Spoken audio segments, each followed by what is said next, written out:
నమస్తే, welcome to global roundup. అంతర్జాతీయ పరిణామాల్ని భారతీయ దృక్కోణంలో విశ్లేషించే చర్చా కార్యక్రమం గ్లోబల్ రౌండప్ 149వ ఎపిసోడ్తో మీ ముందుకు వచ్చాము. 150వ ఎపిసోడ్కి ఒక ఎపిసోడ్ దూరంలో ఉన్నాం మనం. 149వ ఎపిసోడ్ ఇది. 148వ ఎపిసోడ్లో వచ్చినటువంటి కొన్ని కమెంట్స్ని మేము ర్యాండమ్గా పిక్ చేయడం జరిగింది. ఫస్ట్ వాటిని చూద్దాం.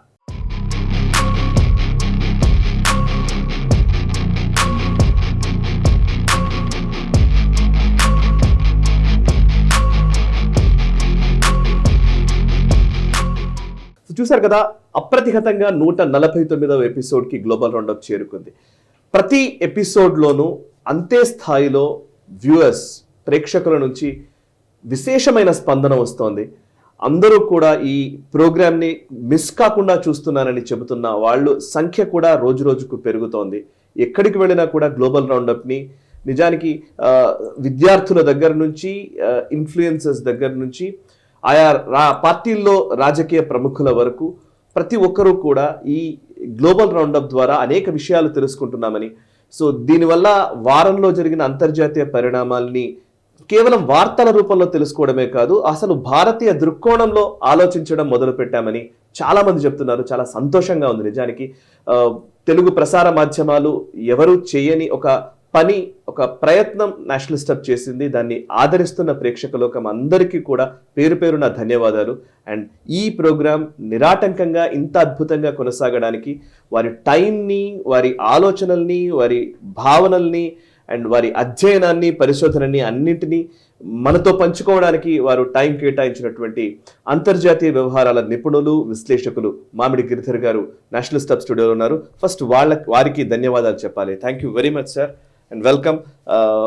నిజంగా మీరు ఈ కంటిన్యూటీ ఎక్కడా మిస్ కాకుండా ప్రతి వారం మనం మాట్లాడుతున్న వాటికి నిజానికి పెద్ద పెద్ద పొలిటికల్ లీడర్స్, గవర్నర్ స్థాయిలో ఉన్న వ్యక్తులు కూడా ఫోన్ చేసి పలానాది మీరు మాట్లాడితే బాగుంటుంది, ఇది బాగుంది, ఇక్కడ బాగా చెప్పారు అని చెప్తూ ఉన్నారు. నిజానికి చాలా ఆనందంగా ఉంది. మీరు చెప్తున్న విషయాలతోటి ఎంతో కొంత చాలా మందికి ఒక పరివర్తన రావడానికి నేషనల్ స్టెప్ మాధ్యమం ఉపయోగపడిందని నేను భావిస్తున్నాను. ఫస్ట్ ఆఫ్ ఆల్ దానికి మీకు ఫస్ట్ కృతజ్ఞతలు. నమస్తే సాయి. అది వారి సహృదయత, వాళ్ళ యొక్క లార్జ్ హార్టెడ్నెస్ అందామా, వాళ్ళ గొప్పతనం అందామా. మన ప్రయత్నం మనం చేస్తున్నాము. అంటే మనకు తెలుగు మాధ్యమాల్లో మనం చూస్తే కనుక విదేశీ అంశాల గురించి పెద్ద చర్చ జరగదు. ఏదో పెద్ద రష్యా యుక్రెయిన్కి యుద్ధం జరిగితే ఒక 2 రోజులు మాట్లాడతారు, తర్వాత మర్చిపోతారు.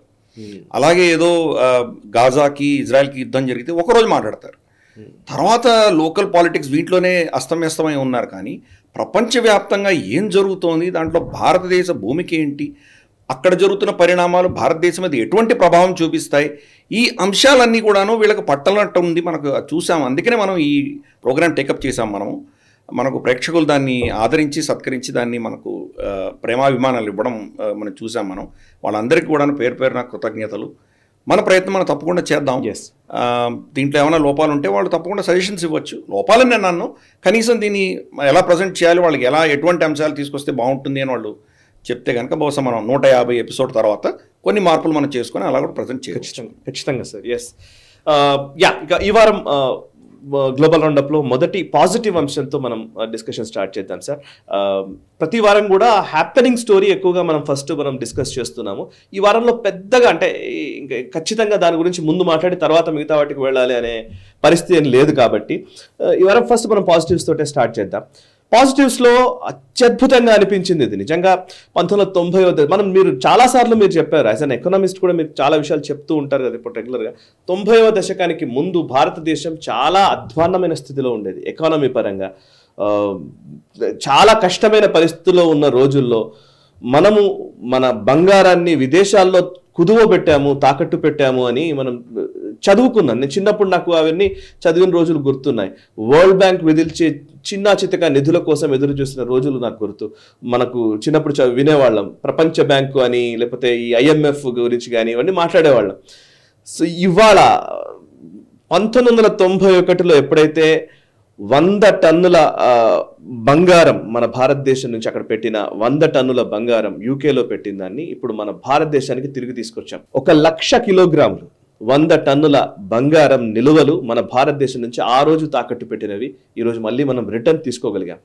సరే, నిజంగా అది గొప్ప విషయం. ఇది ఏదైనా సరే ఇది నార్మల్ ఒక మిడిల్ క్లాస్ నుంచి లేదా lower middle class, upper middle class లేదా ఈ స్టేజ్ లో ఉన్న వాళ్ళ ప్రతి ఒక్కళ్ళకి కూడా బంగారం ఒక దగ్గర పెడితే ఉండే బాధ ఏంటో తెలుసు.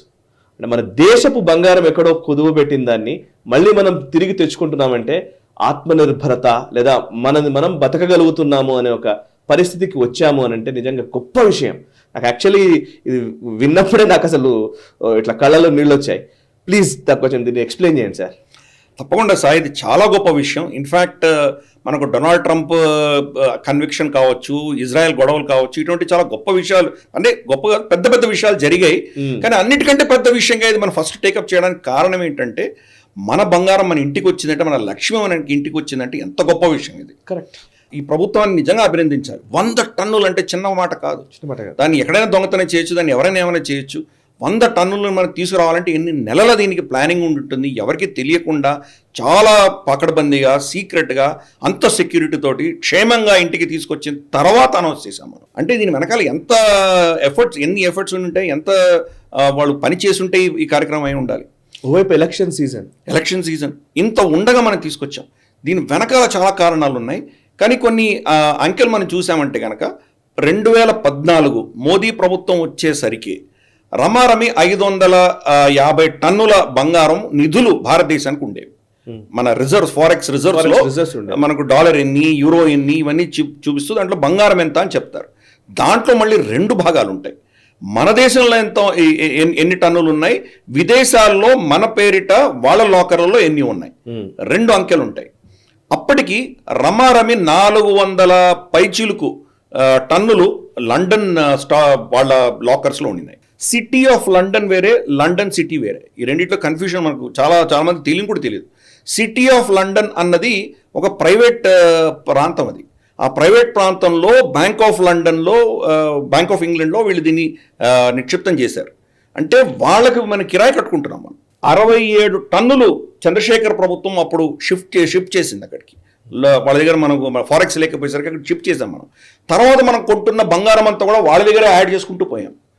రమారమి 400 టన్నులు అక్కడ పెట్టాం. అంటే మోదీ ప్రభుత్వం వచ్చేసరికి 74% మన బంగారు నిలువలన్నీ కూడాను ఇంగ్లాండ్లో ఉన్నాయి. మన దగ్గర 74%. ఈరోజు మన మొత్తం బంగారు నిలువలు 822 టన్నులు. అంటే మోదీ ప్రభుత్వం వచ్చిన 10 సంవత్సరాలలో రమారమి 50% పెంచారు వాళ్ళు. గత 70 సంవత్సరాలు పైబడి మొత్తం బంగారం నిలువలు ఎన్ని ఉన్నాయో మన దేశంలో, ఒక్క 10 సంవత్సరాలు దాంట్లో 50% యాడ్ చేయగలిగారు. పెరిగాయి. వాటిల్లో ఇప్పుడు ఈ 100 టన్నులు వెనక్కి తీసుకురాగానే వాళ్ళ దగ్గర మిగిలిపోయింది 330 టన్నులు మాత్రమే ఉన్నాయి. అంటే శాతం 38% మాత్రమే ఇప్పుడు. 74% ఉండేది 74 నుంచి 38% వచ్చింది అక్కడ ఉన్న బంగారం. దానికి కూడా మోదీ ప్రభుత్వం ఆర్బీఐ బేసిక్గా ఆర్బీఐ చేస్తుంది. ఆర్బీఐ దగ్గర ఉంటాయి కదా. ఆర్బీఐ చెప్పింది ఏంటంటే అక్కడ ఉన్నటువంటి బంగారాన్ని కూడా క్రమేపీ మేము తీసుకొస్తాము అని చెప్తున్నారు. అవును. 100 టన్నులు తేవాలంటే ఎంత ఎంత వాళ్ళు సమయం పట్టి ఉండొచ్చు, ఎంత ఎఫర్ట్స్ అయి ఉండొచ్చు. కాబట్టి మిగతా కూడా తీసుకురావడానికి సమయం పడుతుంది. అవి కూడా తీసుకొచ్చే ప్రయత్నం చేస్తున్నారు. 91, 92 తర్వాత ఈ రోజు దాకా తీసుకురాలేదంటే రమారమి 30 సంవత్సరాలు వాళ్ళ దగ్గర ఉన్నాయి. ఇప్పుడు మొదలు పెట్టాం మనం తీసుకొచ్చే ప్రయత్నం చేస్తున్నాం. ఇవన్నీ కూడా ఏంటంటే ఒక చిన్న అంశాలైనా కలిపి చూసామంటే కనుక మన దేశం ఎంత సీరియస్గా మన ఆత్మనిర్భరతకు, మన ఎకానమీకి బలం చేకూర్చే దిశగా వీళ్ళు ఏం చేస్తున్నారో మనకు అర్థమవుతుంది. మొదటిది బంగారం కొంటున్నాం మనం. ఎందుకు కొంటున్నాం మనము? రేపటి రోజు డాలర్కి ఏమైనా ఇబ్బంది వచ్చి డాలర్ పతనం చెంది ఏమైనా అయితే కనుక ప్రత్యామ్నాయంలో భారత రూపాయి కూడా ఉండడానికి దానికి మనం సెక్యూరిటీ ప్రొవైడ్ చేస్తున్నాం. గత ఈ సంవత్సరం 2024 4 నెలల్లో, జనవరి నుంచి ఏప్రిల్ వరకు 4 నెలల్లో మొత్తం 2023లో ఎంత బంగారం కొన్నామో అంతకంటే ఎక్కువ బంగారం ఇప్పుడు కొన్నాం మనం. 1.5 రెట్లు అంతకంటే ఎక్కువ బంగారం కొంటున్నాం మనం. అంటే కంటిన్యూస్గా కొంటున్నాం. బంగారం విలువ ఇంత పెరిగిపోయింది అయినా కొంటున్నాం మనం. ఎందుకు? డాలర్ మీద నమ్మకం పోతుంది ప్రజలకి. యుక్రెయిన్ యుద్ధం తర్వాత వాళ్ళు ఆంక్షలు విధించి రష్యా నిధులన్నీ వాళ్ళు ఫ్రీజ్ చేసిన తర్వాత డాలర్ మీద నమ్మకం అనేది క్రమేపీ క్షీణిస్తున్నది.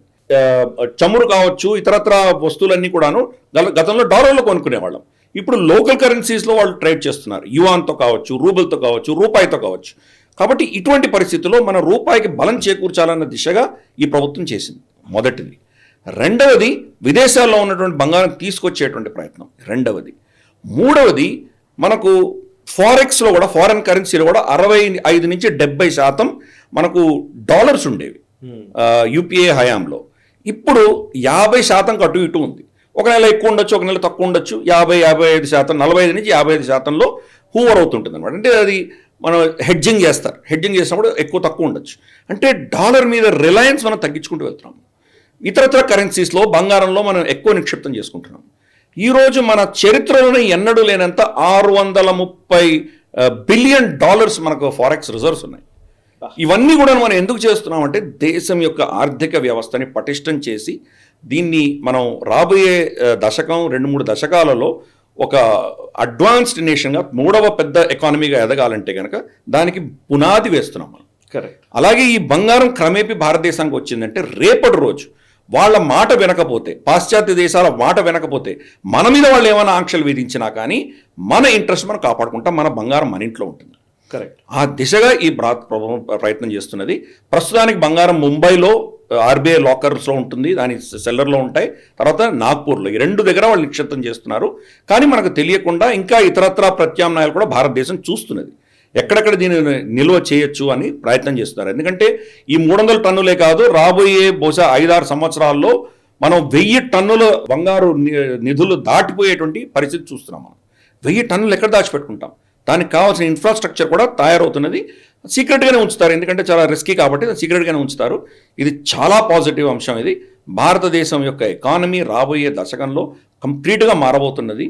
ఒకప్పుడు మనం ఏదో ఎవరి దగ్గరైనా మన బంగారు ఇచ్చి మనం ఏదైనా అప్పు తెచ్చుకున్నామంటే నువ్వు ఇందాక అన్నట్లు ఎటువంటి పరిస్థితిలో ఉంటాను మనం. అవును. దాన్ని ఎప్పుడప్పుడు మళ్ళీ వెనక్కి తెచ్చుకుందాం అన్నటువంటి, ఎస్పెషల్లీ ఆడవాళ్లకు ఇంకా ఇది బాగా తెలుసు. కరెక్ట్. అటువంటి మనం ఏదో మనదైన దాన్ని మీరన్నకన్నా లక్ష్మీదేవి ఇంటికి వచ్చి కరెక్ట్, లక్ష్మి మనం వెనక్కి ఇంటికి తెచ్చుకున్నాం అంతే. కాబట్టి మన దేశం ఎక్కడికి వెళ్తోంది అని అర్థం చేసుకోవచ్చు. పర్ఫెక్ట్. దానికి మనం ఆర్బీఐని, భారత ప్రభుత్వాన్ని అభినందిద్దాం. పర్ఫెక్ట్ సార్, నిజంగా salute to the Indian government నిజానికి.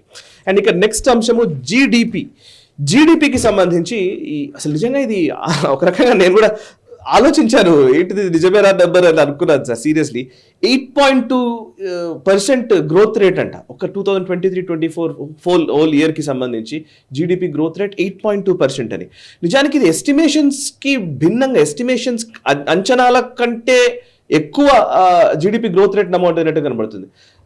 నాకు తెలిసి 7.6% వరకు 7.8% అనేది ఆర్బీఐ నెంబర్. IMF అట్లాంటివి కూడా వాళ్ళు అంతే రమారమి అక్కడే ఇచ్చారు. 8.2% గ్రోత్ రేట్ రావడం ఏంటి జీడిపి, అండ్ దీన్ని ఎట్లా మీరు అర్థం చేసుకోవాలని అంటారు మీరు? అంటే మనకు క్రమేపీ ప్రపంచంలో రిసెషన్ వచ్చే కొద్దీ సప్లై చైన్ లాజిస్టిక్స్ అన్ని కూడా భారతదేశం వైపు మళ్ళుతున్నాయి. ఓకే. మనం చూస్తే కనుక చైనా క్షీణించే కొద్దీ చైనా మీద ఈ డిపెండ్ అయినటువంటి దేశాలన్నీ కూడా క్రమేపీ భారతదేశం వైపు వెళ్తున్నాయి. కాబట్టి ఇక్కడ మనకు కొన్ని అంశాలు పెరుగుతున్నాయి. ఏంటి? బేసిక్గా మ్యానుఫ్యాక్చరింగ్ పెరుగుతుంది. ఫాక్స్కాన్ లాంటివి వచ్చాయి. తర్వాత ఇటువంటి చాలా ఇండస్ట్రీస్, మనకు టెక్నాలజీ పరమైన ఇండస్ట్రీస్ చాలా వచ్చాయి. ఫర్ ఇన్స్టెన్స్ వైవో కూడా మనకు ఈవెన్ చైనీస్ కంపెనీ అయినా వాళ్ళు ఇక్కడ మ్యానుఫ్యాక్చరింగ్ పెట్టుకుంటున్నారు. అలాగే భారతదేశం కొన్ని నిర్ణయాలు తీసుకుంది. ఏంటంటే మనం కంప్యూటర్ పెరిఫరల్స్ చైనా నుంచి ఇంపోర్ట్ చేయడం మానేస్తామని చెప్పాం మనం. దానికి వాళ్ళు అందరూ వచ్చి ఇండస్ట్రీ వచ్చి ప్రాధాయపడితే దానికి కొంత సమయం ఇచ్చారు. కానీ క్రమేపీ చాలా మంది వీళ్ళందరూ కూడా భారతదేశంలోనే మ్యానుఫ్యాక్చరింగ్ మొదలుపెట్టారు.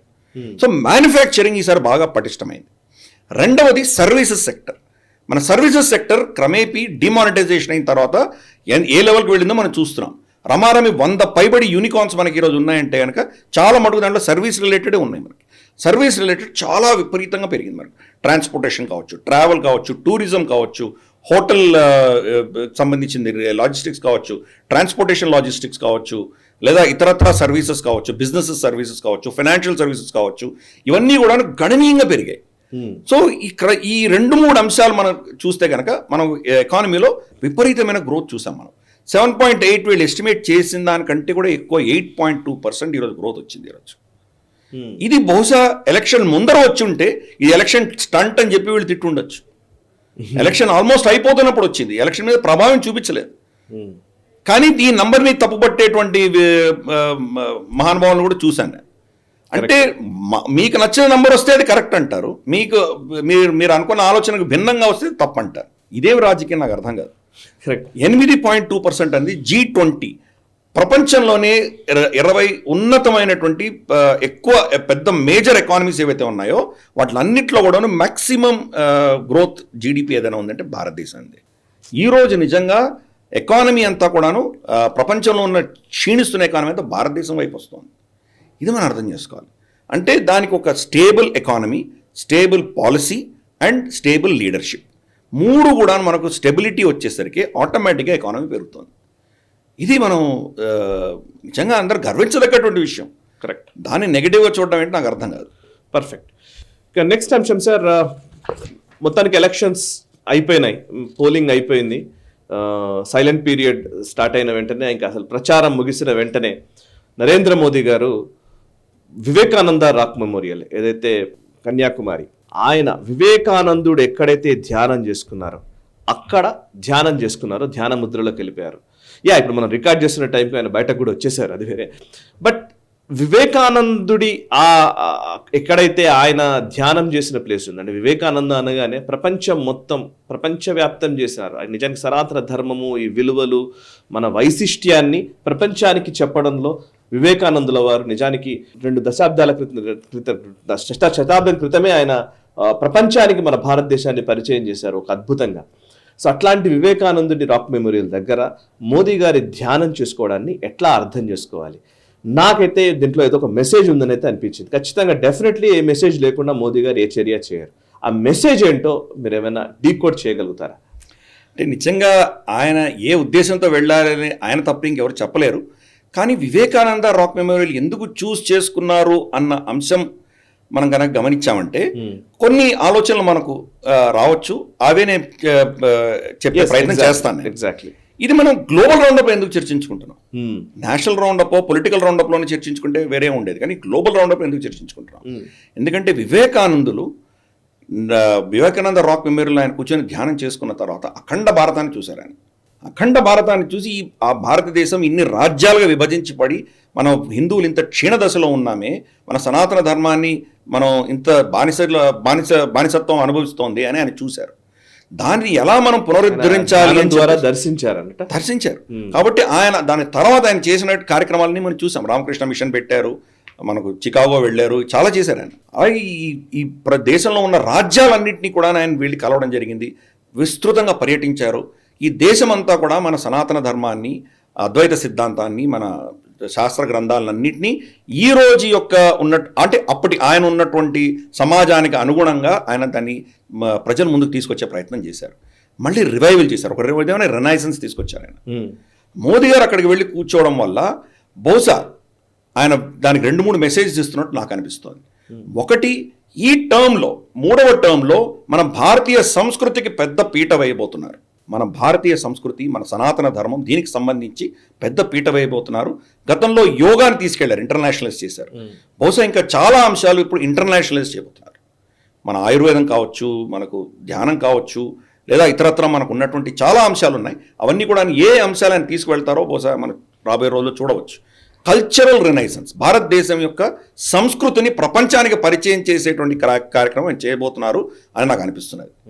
రెండవది, అఖండ భారతాన్ని మళ్ళీ స్థాపించే దిశగా ఆయన ప్రయత్నాలు కూడా చేస్తారని నాకు అనిపిస్తుంది. ఎందుకంటే గత కొన్ని నెలలుగా మనం చూసాం, POJKకి సంబంధించి భారతదేశంలో మళ్ళీ విలీనం అయ్యి తీరుతుంది అని ఆల్మోస్ట్ అందరూ చెప్తున్నారు. జయశంకర్ గారు కావచ్చు, మనకు రాజ్నాథ్ సింగ్ గారు కావచ్చు, లేదా మనకు అమిత్ షా గారు కావచ్చు, యోగి ఆదిత్యనాథ్ గారు అయితే డెడ్ లైన్ కూడా ఇచ్చేశారు. 6 నెలల లోపల మళ్ళీ వెనక్కి తీసుకుంటామని చెప్పడం కూడా చెప్పారు. కాబట్టి కన్సిస్టెంట్గా మనం ఇటువంటివి మనం వింటున్నాం. మనం పైపెచ్చు లైన్ ఆఫ్ కంట్రోల్కి ఆవలి వైపు కూడా మనం అటువంటి నినాదాలే వింటున్నాం. మనం ఆర్ పార్, జోడ్దో, కార్గిల్ రాస్తా, ఖోల్దో, ఇటువంటివన్నీ చూస్తున్నాం మనం.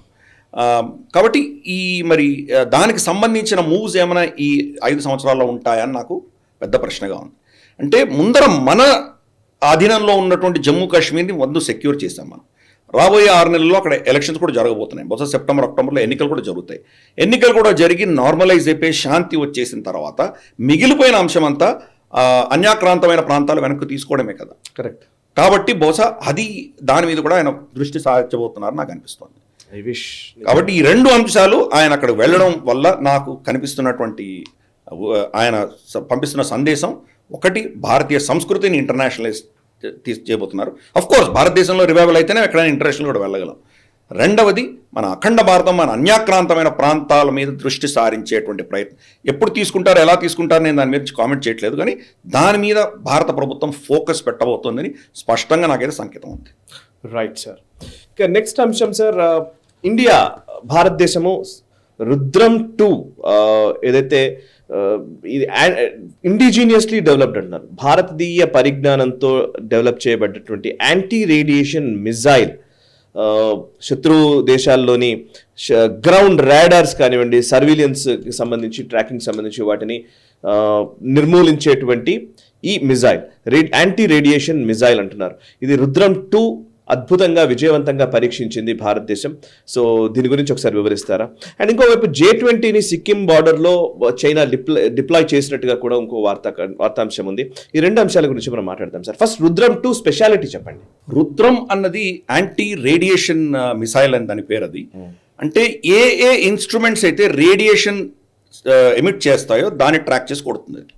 రేడియేషన్ అంటే దాని నుంచి ఏదో ఎలక్ట్రానిక్ సిగ్నల్స్ ఏవైతే వస్తాయో, వేవ్స్ ఏవో వస్తాయో, అవి బహుశా మనకు రెడార్స్ కావచ్చు, లేదా ఇతరత్ర ఏమైనా శాటిలైట్ క్యాచింగ్ టెక్నిక్స్ కావచ్చు, లేదా మానిటరింగ్ మన ట్రాకింగ్ అండ్ మానిటరింగ్ ఎక్విప్మెంట్ కావచ్చు, లేదా మనకి ఎయిర్ క్రాఫ్ట్స్ లాంటివి కావచ్చు, ఏదైనా కావచ్చు. ఎలక్ట్రానిక్ సిగ్నేచర్, ఎలక్ట్రానిక్ మెసేజెస్ పంపిస్తున్నటువంటి దేన్నైనా ఇది టార్గెట్ చేయగలదు. దాన్ని అంటే హీట్ సెన్సార్ ఎలా అయితే ఉంటుందో అలాగా ఈ ఎలక్ట్రానిక్ సిగ్నల్స్ని పసిగట్టి వెంటాడి కొట్టగలదు. రుద్రం 1 వచ్చి రమారమి 100 నుంచి 150 కిలోమీటర్ల దాకా కొట్టగలిగిన క్షమత దానికి ఉండేది. ఇప్పుడు రుద్రం 2 టెస్ట్ చేయబడింది. ఇది 300 కిలోమీటర్ల దూరం దాకా వెళ్ళి కొట్టగలదు. ఇది మనకు మన SU-30లో మనం టెస్ట్ చేయడం జరిగింది. SU-30లో టెస్ట్ చేసినప్పుడు అఫ్కోర్స్ ఒడిశాలో టెస్ట్ చేసాం మనం. 300 కిలోమీటర్ల దూరం కొట్టగలదంటే SU-30 ఎంత దూరం ఎగరగలదో అక్కడి నుంచి 300 కిలోమీటర్లు లెక్కేసుకుందాం మనం. లిటరల్గా LAC ప్రాంతంలో కావచ్చు, LOC ప్రాంతంలో కావచ్చు, చైనా PLA కావచ్చు, లేదా పాకిస్తానీ ఆర్మీ కావచ్చు, మన సరిహద్దులు దాటకుండా వాళ్ళ స్థావరాలన్నింటినీ కూడా టార్గెట్ చేయగలిగిన కెపాసిటీ ఈరోజు మనకు వచ్చింది. రుద్రం 3 డెవలప్మెంట్లో ఉన్నది. రుద్రం 3 600 కిలోమీటర్ల దాకా కొట్టగలదు. సో రుద్రం 2 ఆల్రెడీ మనకు డెమాన్స్ట్రేషన్ అయిపోయింది. ఇప్పుడు ఆర్డర్లు ఇవ్వడమే పర్యాయి. మనకు దీనికి ఇమ్మీడియట్గా రియాక్షన్ చైనా దగ్గర నుంచి మనం చూసామంటే వాళ్ళు J20లో 6 J20లు తీసుకొచ్చి వాళ్ళు సిక్కిం బార్డర్కి 150 కిలోమీటర్ దూరంలో తీసుకొచ్చి పెట్టారు. అది suppose to be 5th generation air craft. 5th generation అంటే ఏంటి? స్టెల్త్ అంటారు దాన్ని. రెడార్లకు చిక్కదు, మీ ఎయిర్ క్రాఫ్ట్లకు దొరకదు. అది దొరకకుండా తప్పించుకోగలిగినటువంటి, వాడికి ఆ సిగ్నేచర్ తెలియకుండా తప్పించుకోగలిగినటువంటి క్షమత ఉన్నటువంటి ఎయిర్ క్రాఫ్ట్ అది అని వాళ్ళు చెప్పుకుంటున్నారు చైనీస్. ఈ కెపాసిటీ మా దగ్గర ఉంది అంటే వాళ్ళు ఏం చెప్తున్నారు? మీ దగ్గర లేదు. భారతదేశం మన దగ్గర 5th జనరేషన్ ఫైటర్ జెట్ లేదు. మన దగ్గర ఉన్న అన్నిటికంటే మోస్ట్ సోఫిస్టికేటెడ్ ఏంటి? రఫైల్స్ 4.5 జనరేషన్ ఎయిర్. కాబట్టి మనకంటే ఎక్కువ క్షమత ఉన్నటువంటి ఎయిర్ క్రాఫ్ట్ తీసుకొచ్చి అక్కడ పెట్టడం వల్ల ఉద్దేశం ఏంటంటే మేము మిమ్మల్ని కాపుగాయగలం, ఏమైనా కొట్టగలం, మీరు మమ్మల్ని ఏమి చేయలేరు అన్నటువంటి ఒక మెసేజ్ ఇచ్చే ప్రయత్నం వాళ్ళు చేస్తున్నారు. దానికి భిన్నంగా మన దగ్గర ఈ రుద్రం 2 టెస్ట్ చేయడంతో రుద్రం 2 అక్కడ ఉన్నటువంటి వాడి కమ్యూనికేషన్, ఏ ఎయిర్ క్రాఫ్ట్ వెళ్ళినా దాన్ని కమ్యూనికేట్ చేయాలి కదా, వాళ్ళ లోకల్ గ్రౌండ్తో కమ్యూనికేట్ టార్గెట్ చేయగలను అని చెప్తున్నాం, మెసేజ్ పంపిస్తున్నాం. కరెక్ట్. సో నువ్వు అది చేస్తే నేను ఇచ్చేస్తాను. టార్గెట్ సై కంటే సై ఆ లెవెల్లో మనం చెప్తున్నాం. రెండవది RKS భదూరియా, ఆయన ఫార్మర్ ఎయిర్ ఫోర్స్ చీఫ్గా ఉండి ఆయన రిటైర్ అయ్యారు. ఇటీవల ఆయన బీజేపీలో కూడా చేరారు. ఆయన ఒక చాలా సిగ్నిఫికెంట్ స్టేట్మెంట్ ఇచ్చారు.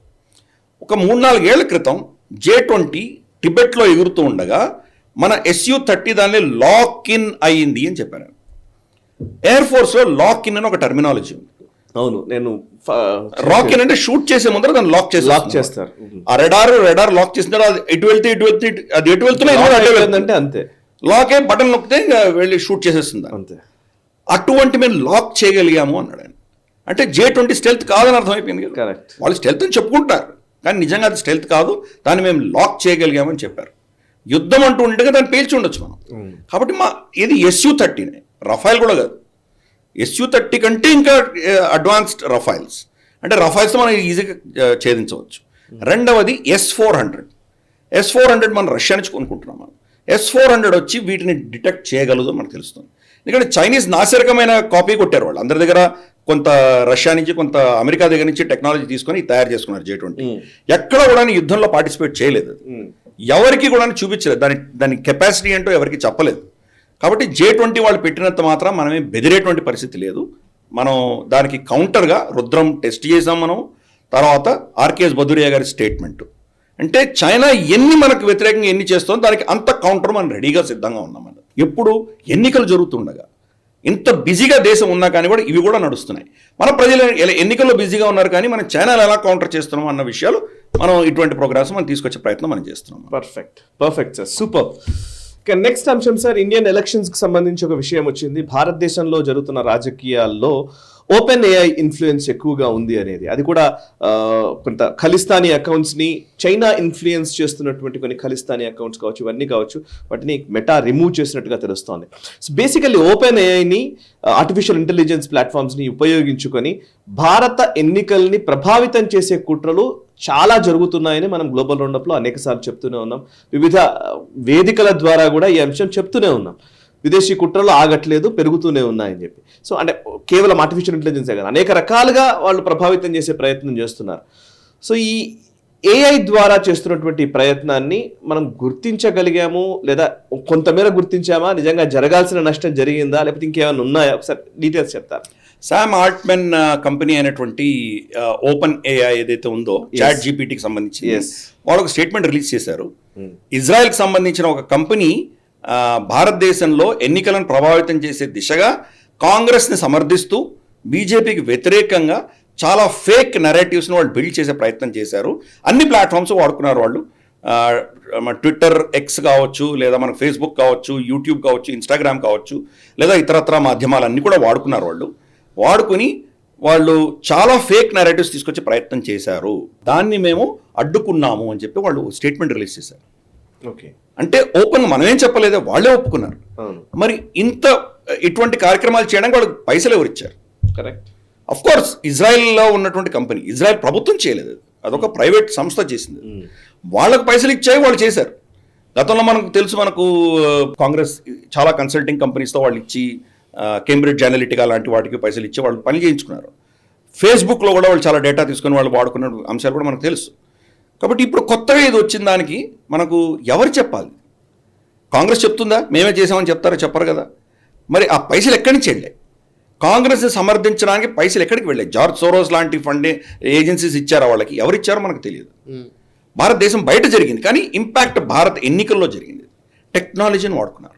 సరే, ఈరోజు కొత్త విషయం ఏం కాదు. గతంలో ఏ టెక్నాలజీ ఉంటే ఆ టెక్నాలజీని వాడుకునేవాళ్ళు. Fake narratives, for instance Amit Shah గారి స్పీచ్ని ఎలా వాళ్ళు దాన్ని తెలంగాణలో ఎలా చేశారో మనం చూసాం. మనం రేవంత్ రెడ్డి గారితో సహా చాలామంది మీద కేసులు పెట్టడం మనం చూసాం. మనం అలాగే మోదీ గారు డ్యాన్స్ చేస్తున్నట్టు వీడియోలు రావడం, ఇటువంటివి ఎన్నో ఫేక్ నేరేటివ్స్ తీసుకొచ్చారు. ఇన్ఫ్యాక్ట్ నేను ఒక వీడియో చూశాను, ఆర్ఎస్ఎస్కి బీజేపీకి ఇద్దరి మధ్యలో చీలిక వచ్చింది, ఆర్ఎస్ఎస్కి బీజేపీకి ఎటువంటి సంబంధం లేదు, కొట్టుకున్నారు ఇద్దరు అని చెప్పేసి వీడియోలు వచ్చాయి. ఆర్ఎస్ఎస్ అని ఒక సంస్థ వచ్చింది, ఆ సంస్థ పెట్టిన వీడియోలు ఉన్నాయి. సో ఇవన్నీ కూడా చాలా ఇటువంటి ఫేక్ నేరేటివ్స్ బిల్డ్ చేసే ప్రయత్నాలు జరిగాయి. ఇవన్నీ కూడాను ఓపెన్ ఏఐ యాక్సెప్ట్ చేసింది, జరిగింది అని యాక్సెప్ట్ చేసి దీనిని మేము కౌంటర్ కూడా చేశామని వాళ్ళు ఒప్పుకుంటున్నారు. ఓకే, మరి ఈ ఎన్నికలలో రేపు ఓడిపోయిన వాళ్ళు ఏమేమి ఎక్స్క్యూజులు ఇవ్వబోతున్నారో, ఈవీఎంలు పని మొరాయించాయనో, లేదా ఈ భారత ప్రభుత్వం ఏదో దాన్ని టెక్నాలజికల్గా దాన్ని ఏదో చేసిందనో, ఇవన్నీ వాళ్ళు ప్రశ్నించే వాళ్ళందరూ కూడాను ఈరోజు దీన్ని ముందర సమాధానం ఇచ్చి తర్వాత ప్రశ్నించారు. ఓకే, మీరు చేసిందేంటి? మీకు నైతికమైనటువంటి అధికారం విలువలు ఏమైనా ఉన్నాయా? ఈ మిగతా ఇప్పుడున్నటువంటి ఎలక్టోరల్ ప్రాసెస్ని ప్రశ్నించడానికి మీరు చేసిన కార్యక్రమానికి ఫస్ట్ మీరు సమాధానం ఇచ్చిన తర్వాత ఆన్సర్ ఇవ్వండి. ప్రాబ్లమ్ సార్, యాక్చువల్లీ మీరు దేశవ్యాప్తంగా, నేను కూడా చాలా ప్లేసులు తిరిగి వచ్చాను మొన్న మధ్య కూడా, కానీ జనరల్గా అంటే అది ఏంటో మరి మీరు కొంచెం, సరే మనం గ్లోబల్ రౌండప్ నుంచి కొంచెం పక్కకు వచ్చి మాట్లాడాలేమో. ఇది Bharatiya Janata party and Congress party రెండు ఉన్నాయి అనుకోండి, లేదా కాంగ్రెస్ పార్టీ లేదా సమాజ్వాదీ పార్టీ లేకపోతే బీఎస్పీ కావచ్చు, లేకపోతే ఇంకా ఏ పార్టీ అయినా, ఇండి బ్లాక్లో ఉన్న ఏ పార్టీ అయినా సరే, అవినీతి చేశారు అన్నా, లేకపోతే ఏదైనా ఒక చిన్న మచ్చబడ్డా, లేకపోతే ఒకటి ఏదైనా పెద్ద తప్పు చేసినా, ఇది వాళ్ళ న్యాచురల్ ఒక సహజమైన గుణంగానే దాన్ని భావించే వాళ్ళు ఎక్కువ మంది ఉంటారు. అది వాళ్ళు ఎట్లయినా అదే చేస్తారు కదా. బట్ బీజేపీలో ఒక చిన్న తప్పు ఏదైనా వచ్చినా చిన్నది ఏదైనా మిస్టేక్ అసలు నేను లాస్ట్ టైం ఎప్పుడు అనేవాడిని రాహుల్ గాంధీకి 35 మార్కులు వస్తే చాలు ఆయన ఫస్ట్ క్లాస్ వచ్చినట్టు. అదే నరేంద్ర మోదీ గారికి 98 నుంచి 90లోకి వచ్చిన 80లోకి వచ్చిన ఆయన ఫెయిల్ అయినట్టే. ఇది జనరల్ గా టెండెన్సీ అనమాట. ఆయన కొంచెం దగ్గర అయిపోయింది చూసారన్న. సారీ నేను ఇప్పుడు గ్లోబల్ రౌండప్ నుంచి పక్కనకి వచ్చి, బట్ జనరల్ గా టెండెన్సీ అలా ఉంది. ఇప్పుడు మీరు అన్నారు కదా వీళ్ళు ఏం తప్పు చేశారు, వాళ్ళు ఏం తప్పు చేశారు, డెమోక్రసీ ఇన్ డేంజర్ అని. ఇప్పుడు రాహుల్ గాంధీ లాంటి వాళ్ళు వెళ్ళి యూకేలో కూర్చొని మాట్లాడిన విధానం కావచ్చు, అండ్ ఇప్పుడు ఎలక్షన్స్ గురించి వాళ్ళు మాట్లాడుతున్న విధానం కావచ్చు, కాన్స్టిట్యూషన్ మొత్తం నాశనం చేస్తారని చెప్పడం కావచ్చు, నిజంగా అక్కడ ఏం జరగట్లే అంతగా. బట్ నమ్మకము లేదా వాళ్ళ పట్ల క్రెడిబిలిటీ ఈ ఇష్యూస్లోకి వస్తే ప్రజల్లో కూడా ఇంకా పర్వాలేదులే వాళ్ళు దొంగ అలాగే ఉంటాడు, బట్ నువ్వు మాత్రం బాగుండాలి అన్నట్టుగా ఉందేమో అనిపిస్తుంది. కరెక్ట్, ఇది narrative game, narrative game 100%. So narrative లో వాళ్ళు చేసిన తప్పిదాలను కూడా వాళ్ళు నార్మలైజ్ చేస్తున్నారు. వీళ్ళు ఎంత మంచి చేసినా ఇది తప్పుగానే ప్రొజెక్ట్ చేసేటువంటి ప్రయత్నాలు జరుగుతున్నాయి. టిపికల్ ఎగ్జాంపుల్ బీజేపీ కాంగ్రెస్ పక్కన పెడితే కూడా టిపికల్ ఎగ్జాంపుల్ మన ఆంధ్రప్రదేశ్లో జరిగింది ఏంటంటే, మనకు ల్యాండ్ టైటిలింగ్ సంబంధించి ఒక చట్టం తీసుకురావడంతో మీ ఆస్తులన్నీ కాజేయబోతున్నారని ఒక నెరేటివ్ బిల్డ్ చేసేసారు. అది లాస్ట్ మినిట్ లో బిల్డ్ చేశారు. అది వైసీపీకి భయంకరంగా దెబ్బతిన్నది. సో దాని సత్యాసత్యాలు ఏంటి అని చూస్తే కనుక కేంద్ర ప్రభుత్వం నిర్ణయించిన పాలసీ ప్రకారమే ఇది తీసుకోవడం జరిగింది. సరే దాంట్లో అవకతవకలు ఉన్నాయా లేదా నేను చర్చలో వెళ్ళట్లేదు, అది మన అంశం కాదు, అంశం కాదు. కానీ ఎలా నెరేటివ్ బిల్డ్ చేస్తారని చెప్తున్నాను. దానికి బాట్స్ ఉంటాయి. ఈ బాట్స్ అన్ని ఏం చేస్తారంటే చిన్నగా ఈ సజెషన్స్ మీరు చూడకపోయినా మీరు యూట్యూబ్ చూస్తున్నారంటే మధ్యలో వాళ్ళు ఏదో చిన్న అడ్వర్టైజ్మెంట్లోనో లేకపోతే ఎక్కడో చూపిస్తారు, లేదా ట్విట్టర్లో యాడ్స్లోనో ఎక్కడో దగ్గర మీకు అది చిన్నగా మెల్లిమెల్లిగా వస్తుంటాయి, పాపప్ అవుతుంటాయి. మీరు ఏదంటే నమ్మేస్తారు. అలాగే వాట్సాప్లో పంప్ చేస్తారు. క్రమేపీ ఈ సోషల్ మీడియాలో ఒక నెరేటివ్ బిల్డ్ చేస్తారు. సత్యమా అసత్యమా అన్నది చర్చ తర్వాత, ఒకసారి నెరేటివ్ బిల్డ్ అయిన తర్వాత దీన్ని మీరు తుడుచుకునే సరిగా ఎన్నికలు అయిపోయి ఉంటాయి. అవును, ఇప్పుడు అలాంటి ప్రయత్నాలు చాలా జరిగాయి. ఇప్పుడు హిండెన్బర్గ్ కావచ్చు, కరెక్ట్, పెగాసస్ విషయం అంటే తర్వాత ఇప్పుడు అది ఎలక్షన్ ముందే జరిగితే పరిస్థితి ఏంటి? కరెక్ట్. ఫర్ ఇన్స్టెన్స్ వీర్ సావర్కర్ని రాహుల్ గాంధీ ఇచ్చిన కామెంట్స్ వ్యతిరేకంగా వాళ్ళ కుటుంబం ఆయన మీద కేసు వేశారు. రేపటి రోజు ఆ కేసు తేలేసరికి 2-3 సంవత్సరాలు పడుతుంది. 3 సంవత్సరాల తర్వాత కోర్టు సాక్షిగా ఆయన దానికి సాక్షి మనకు ఇది అపాలజీ చెప్తే దానివల్ల ఏమైనా అర్థం ఉందా? ఎన్నికల ప్రభావం అయితే అయిపోయింది కదా. అంతే. దీనిని టెక్నాలజీగా వాడుకుంటారు వాళ్ళు. ఎస్పెషల్లీ ఆర్టిఫిషియల్ ఇంటెలిజెన్స్ అనేసరికి నార్మల్ వ్యక్తులు అర్థం చేసుకుని సత్యమా అసత్యమా అని తెలుసుకోకుండా మనం దాన్ని నమ్మేటువంటి ప్రమాదం ఉంది. అమిత్ షా గారి వీడియో అయితే పట్టుకోగలిగాం మనం. ఆర్టిఫిషియల్ ఇంటెలిజెన్స్ వాడుకునే చేశారు. దీన్ని కట్ చేశారు, దీన్ని ఇలా అతికించారు, ఆయన దీనికి సంబంధం లేదు అని ఆయన ఒరిజినల్ వీడియో చూపించాకే దీన్ని కౌంటర్ చేయగలిగారు ఇమ్మీడియట్గా. ఫాస్ట్గా చేయలేకపోతే ఏమైపోయింది, నెరేటివ్ వెళ్ళిపోయింది కదా అక్కడ. కాబట్టి దాన్ని ఇలా వాడుకుంటున్నారు ఈ శక్తులు. వీళ్ళకి ఎవరు సాయం చేస్తున్నారు, దేశం బయట ఉన్నటువంటి శక్తుల ప్రభావం ఎంత, వీళ్ళు ఇంత ఘోరం జరుగుతున్నా వీళ్ళు కూయికాయ అనకుండా వీళ్ళ ఎకో సిస్టమ్ అంతా కూడా ఎలా ఉందో అర్థం చేస్తారు. ఇప్పుడు ఇండియన్ ఎలక్షన్ గురించి మనం మాట్లాడుతున్నాం కాబట్టి దీంతో పాటు నేను ట్రంప్ దగ్గరికి వెళ్దాం సార్. అసలు డొనాల్డ్ ట్రంప్ కన్విక్షన్ కి సంబంధించినటువంటి వార్త వచ్చింది. అది ట్రంప్ హష్ మనీ ట్రయల్ విషయంలో ఆయన దోషిగా పరిగణిస్తూ కోర్టు తీర్పునిచ్చింది. సో ఇప్పుడు ఆయన మళ్ళీ ఎలక్షన్కి ఈసారి మళ్ళీ ఆయన రిపబ్లికన్ పార్టీకి సంబంధించిన ప్రెసిడెంట్ అభ్యర్థిగా ఆయన ఉన్నారు. సో ఆ అభ్యర్థిగా ఉన్న టైంలో ఆయన నిజానికి ఎలక్షన్స్లోకి వెళ్ళడానికి ఆస్కారం ఉంటుందా లేదా అనేది ఒక టెక్నికల్ క్వశ్చన్ ఉంది. అది కాన్స్టిట్యూషన్ పరంగా, యుఎస్ కాన్స్టిట్యూషన్ పరంగా ఏం చెప్తున్నది మీరు వివరించండి. బట్ నాకు క్వశ్చన్ ఉంది ఇక్కడ ఇండియన్ ఎలక్షన్స్ సంబంధించి. డొనాల్డ్ ట్రంప్ రెండోసారి అధ్యక్షుడిగా ఆయన ప్రయత్నం చేసినప్పుడు ఆ ఎలక్షన్ రిజల్ట్స్ రోజు ఆ కౌంటింగ్, ఆ టైంలో ఓటింగ్ జరిగిపోయిన తర్వాత కౌంటింగ్ వచ్చిన టైంలో జరిగిన హంగామా మనకు అందరికీ తెలుసు.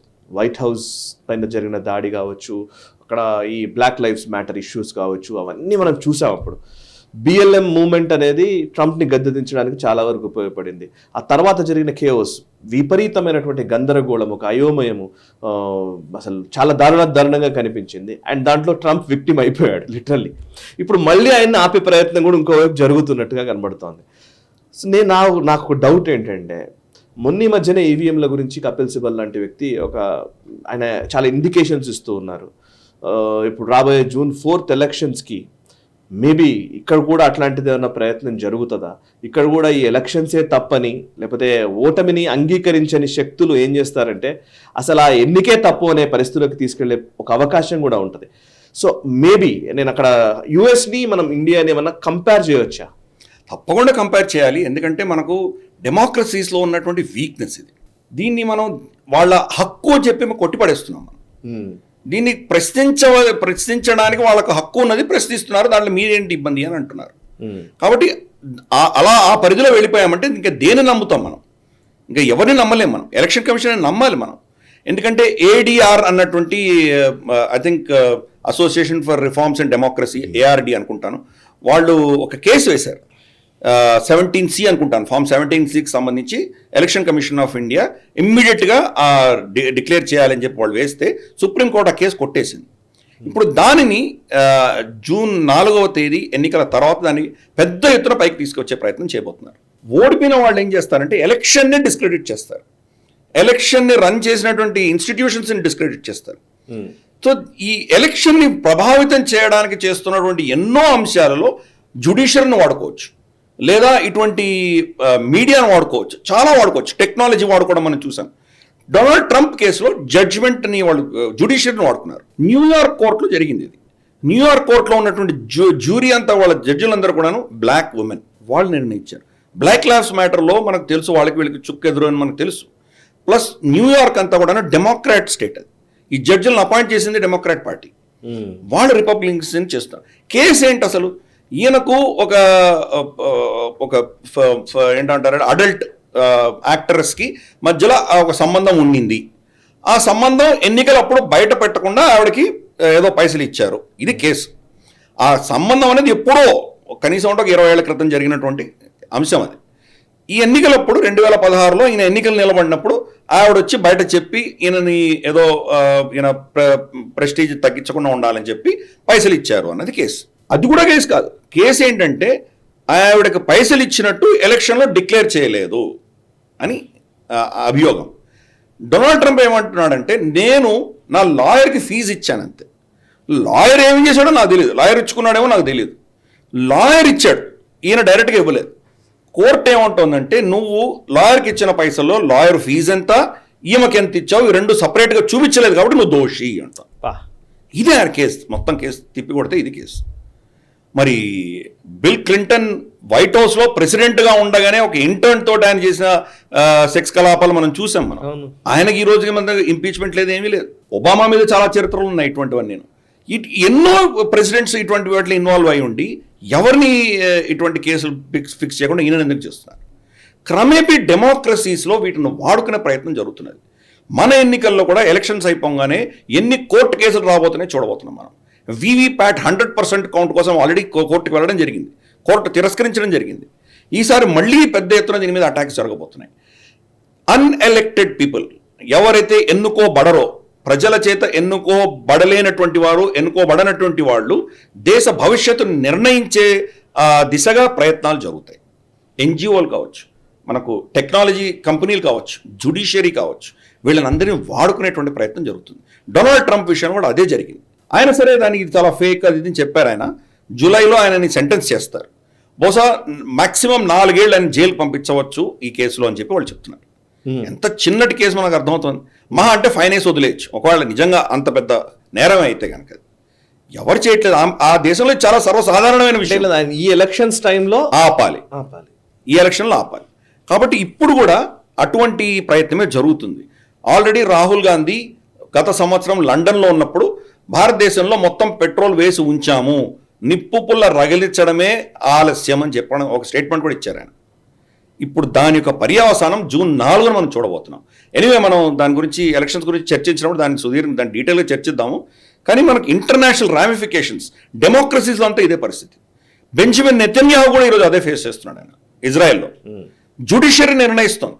ఆయన ప్రతి డిపార్ట్మెంట్లో ఒక జ్యుడిషియల్ ఆఫీసర్ కూర్చుంటాడు.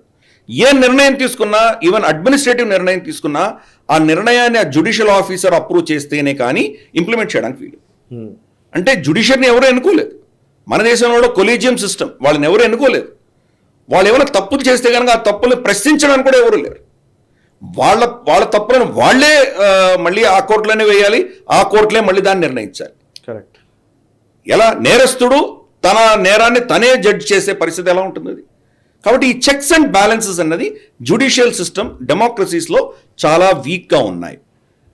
యూకేలో కూడా చూస్తే మనం అక్కడి నుంచి డిపోర్ట్ చేసే ప్రయత్నం చేస్తుంటే జ్యుడిషియరీ వీళ్ళని డిపోర్ట్ చేయడానికి వీల్లేదు అని చెప్పేసి ఇల్లీగల్ ఇమిగ్రెంట్స్ని ఆపుతోంది. సో ఈ వీక్నెస్ అనేది అక్రాస్ డెమోక్రసీస్ ఉన్నాయి. దాని యొక్క విక్టిమ్ డొనాల్డ్ ట్రంప్. చాలా భయంకరంగా ఆయన ఎట్టి పరిస్థితుల్లో ఆపాలి అని ప్రయత్నం చేస్తున్నటువంటి శక్తులు ఆయన్ని ఎలక్షన్ నుంచి పక్కన పెట్టే ప్రయత్నం చేస్తున్నారు. సరే, వాళ్ళ చట్టం ప్రకారం కన్విక్ట్ అయినా కానీ ఆయన కంటెస్ట్ చేయవచ్చు, ఆయన జైల్లో ఉన్నా కానీ కూడా ఆయన కంటెస్ట్ చేయవచ్చు. కానీ 4 ఏళ్ళ ఇంప్రిజన్మెంట్ ఇస్తే మరి ఆయన టర్మ్ అయిపోతుంది కదా.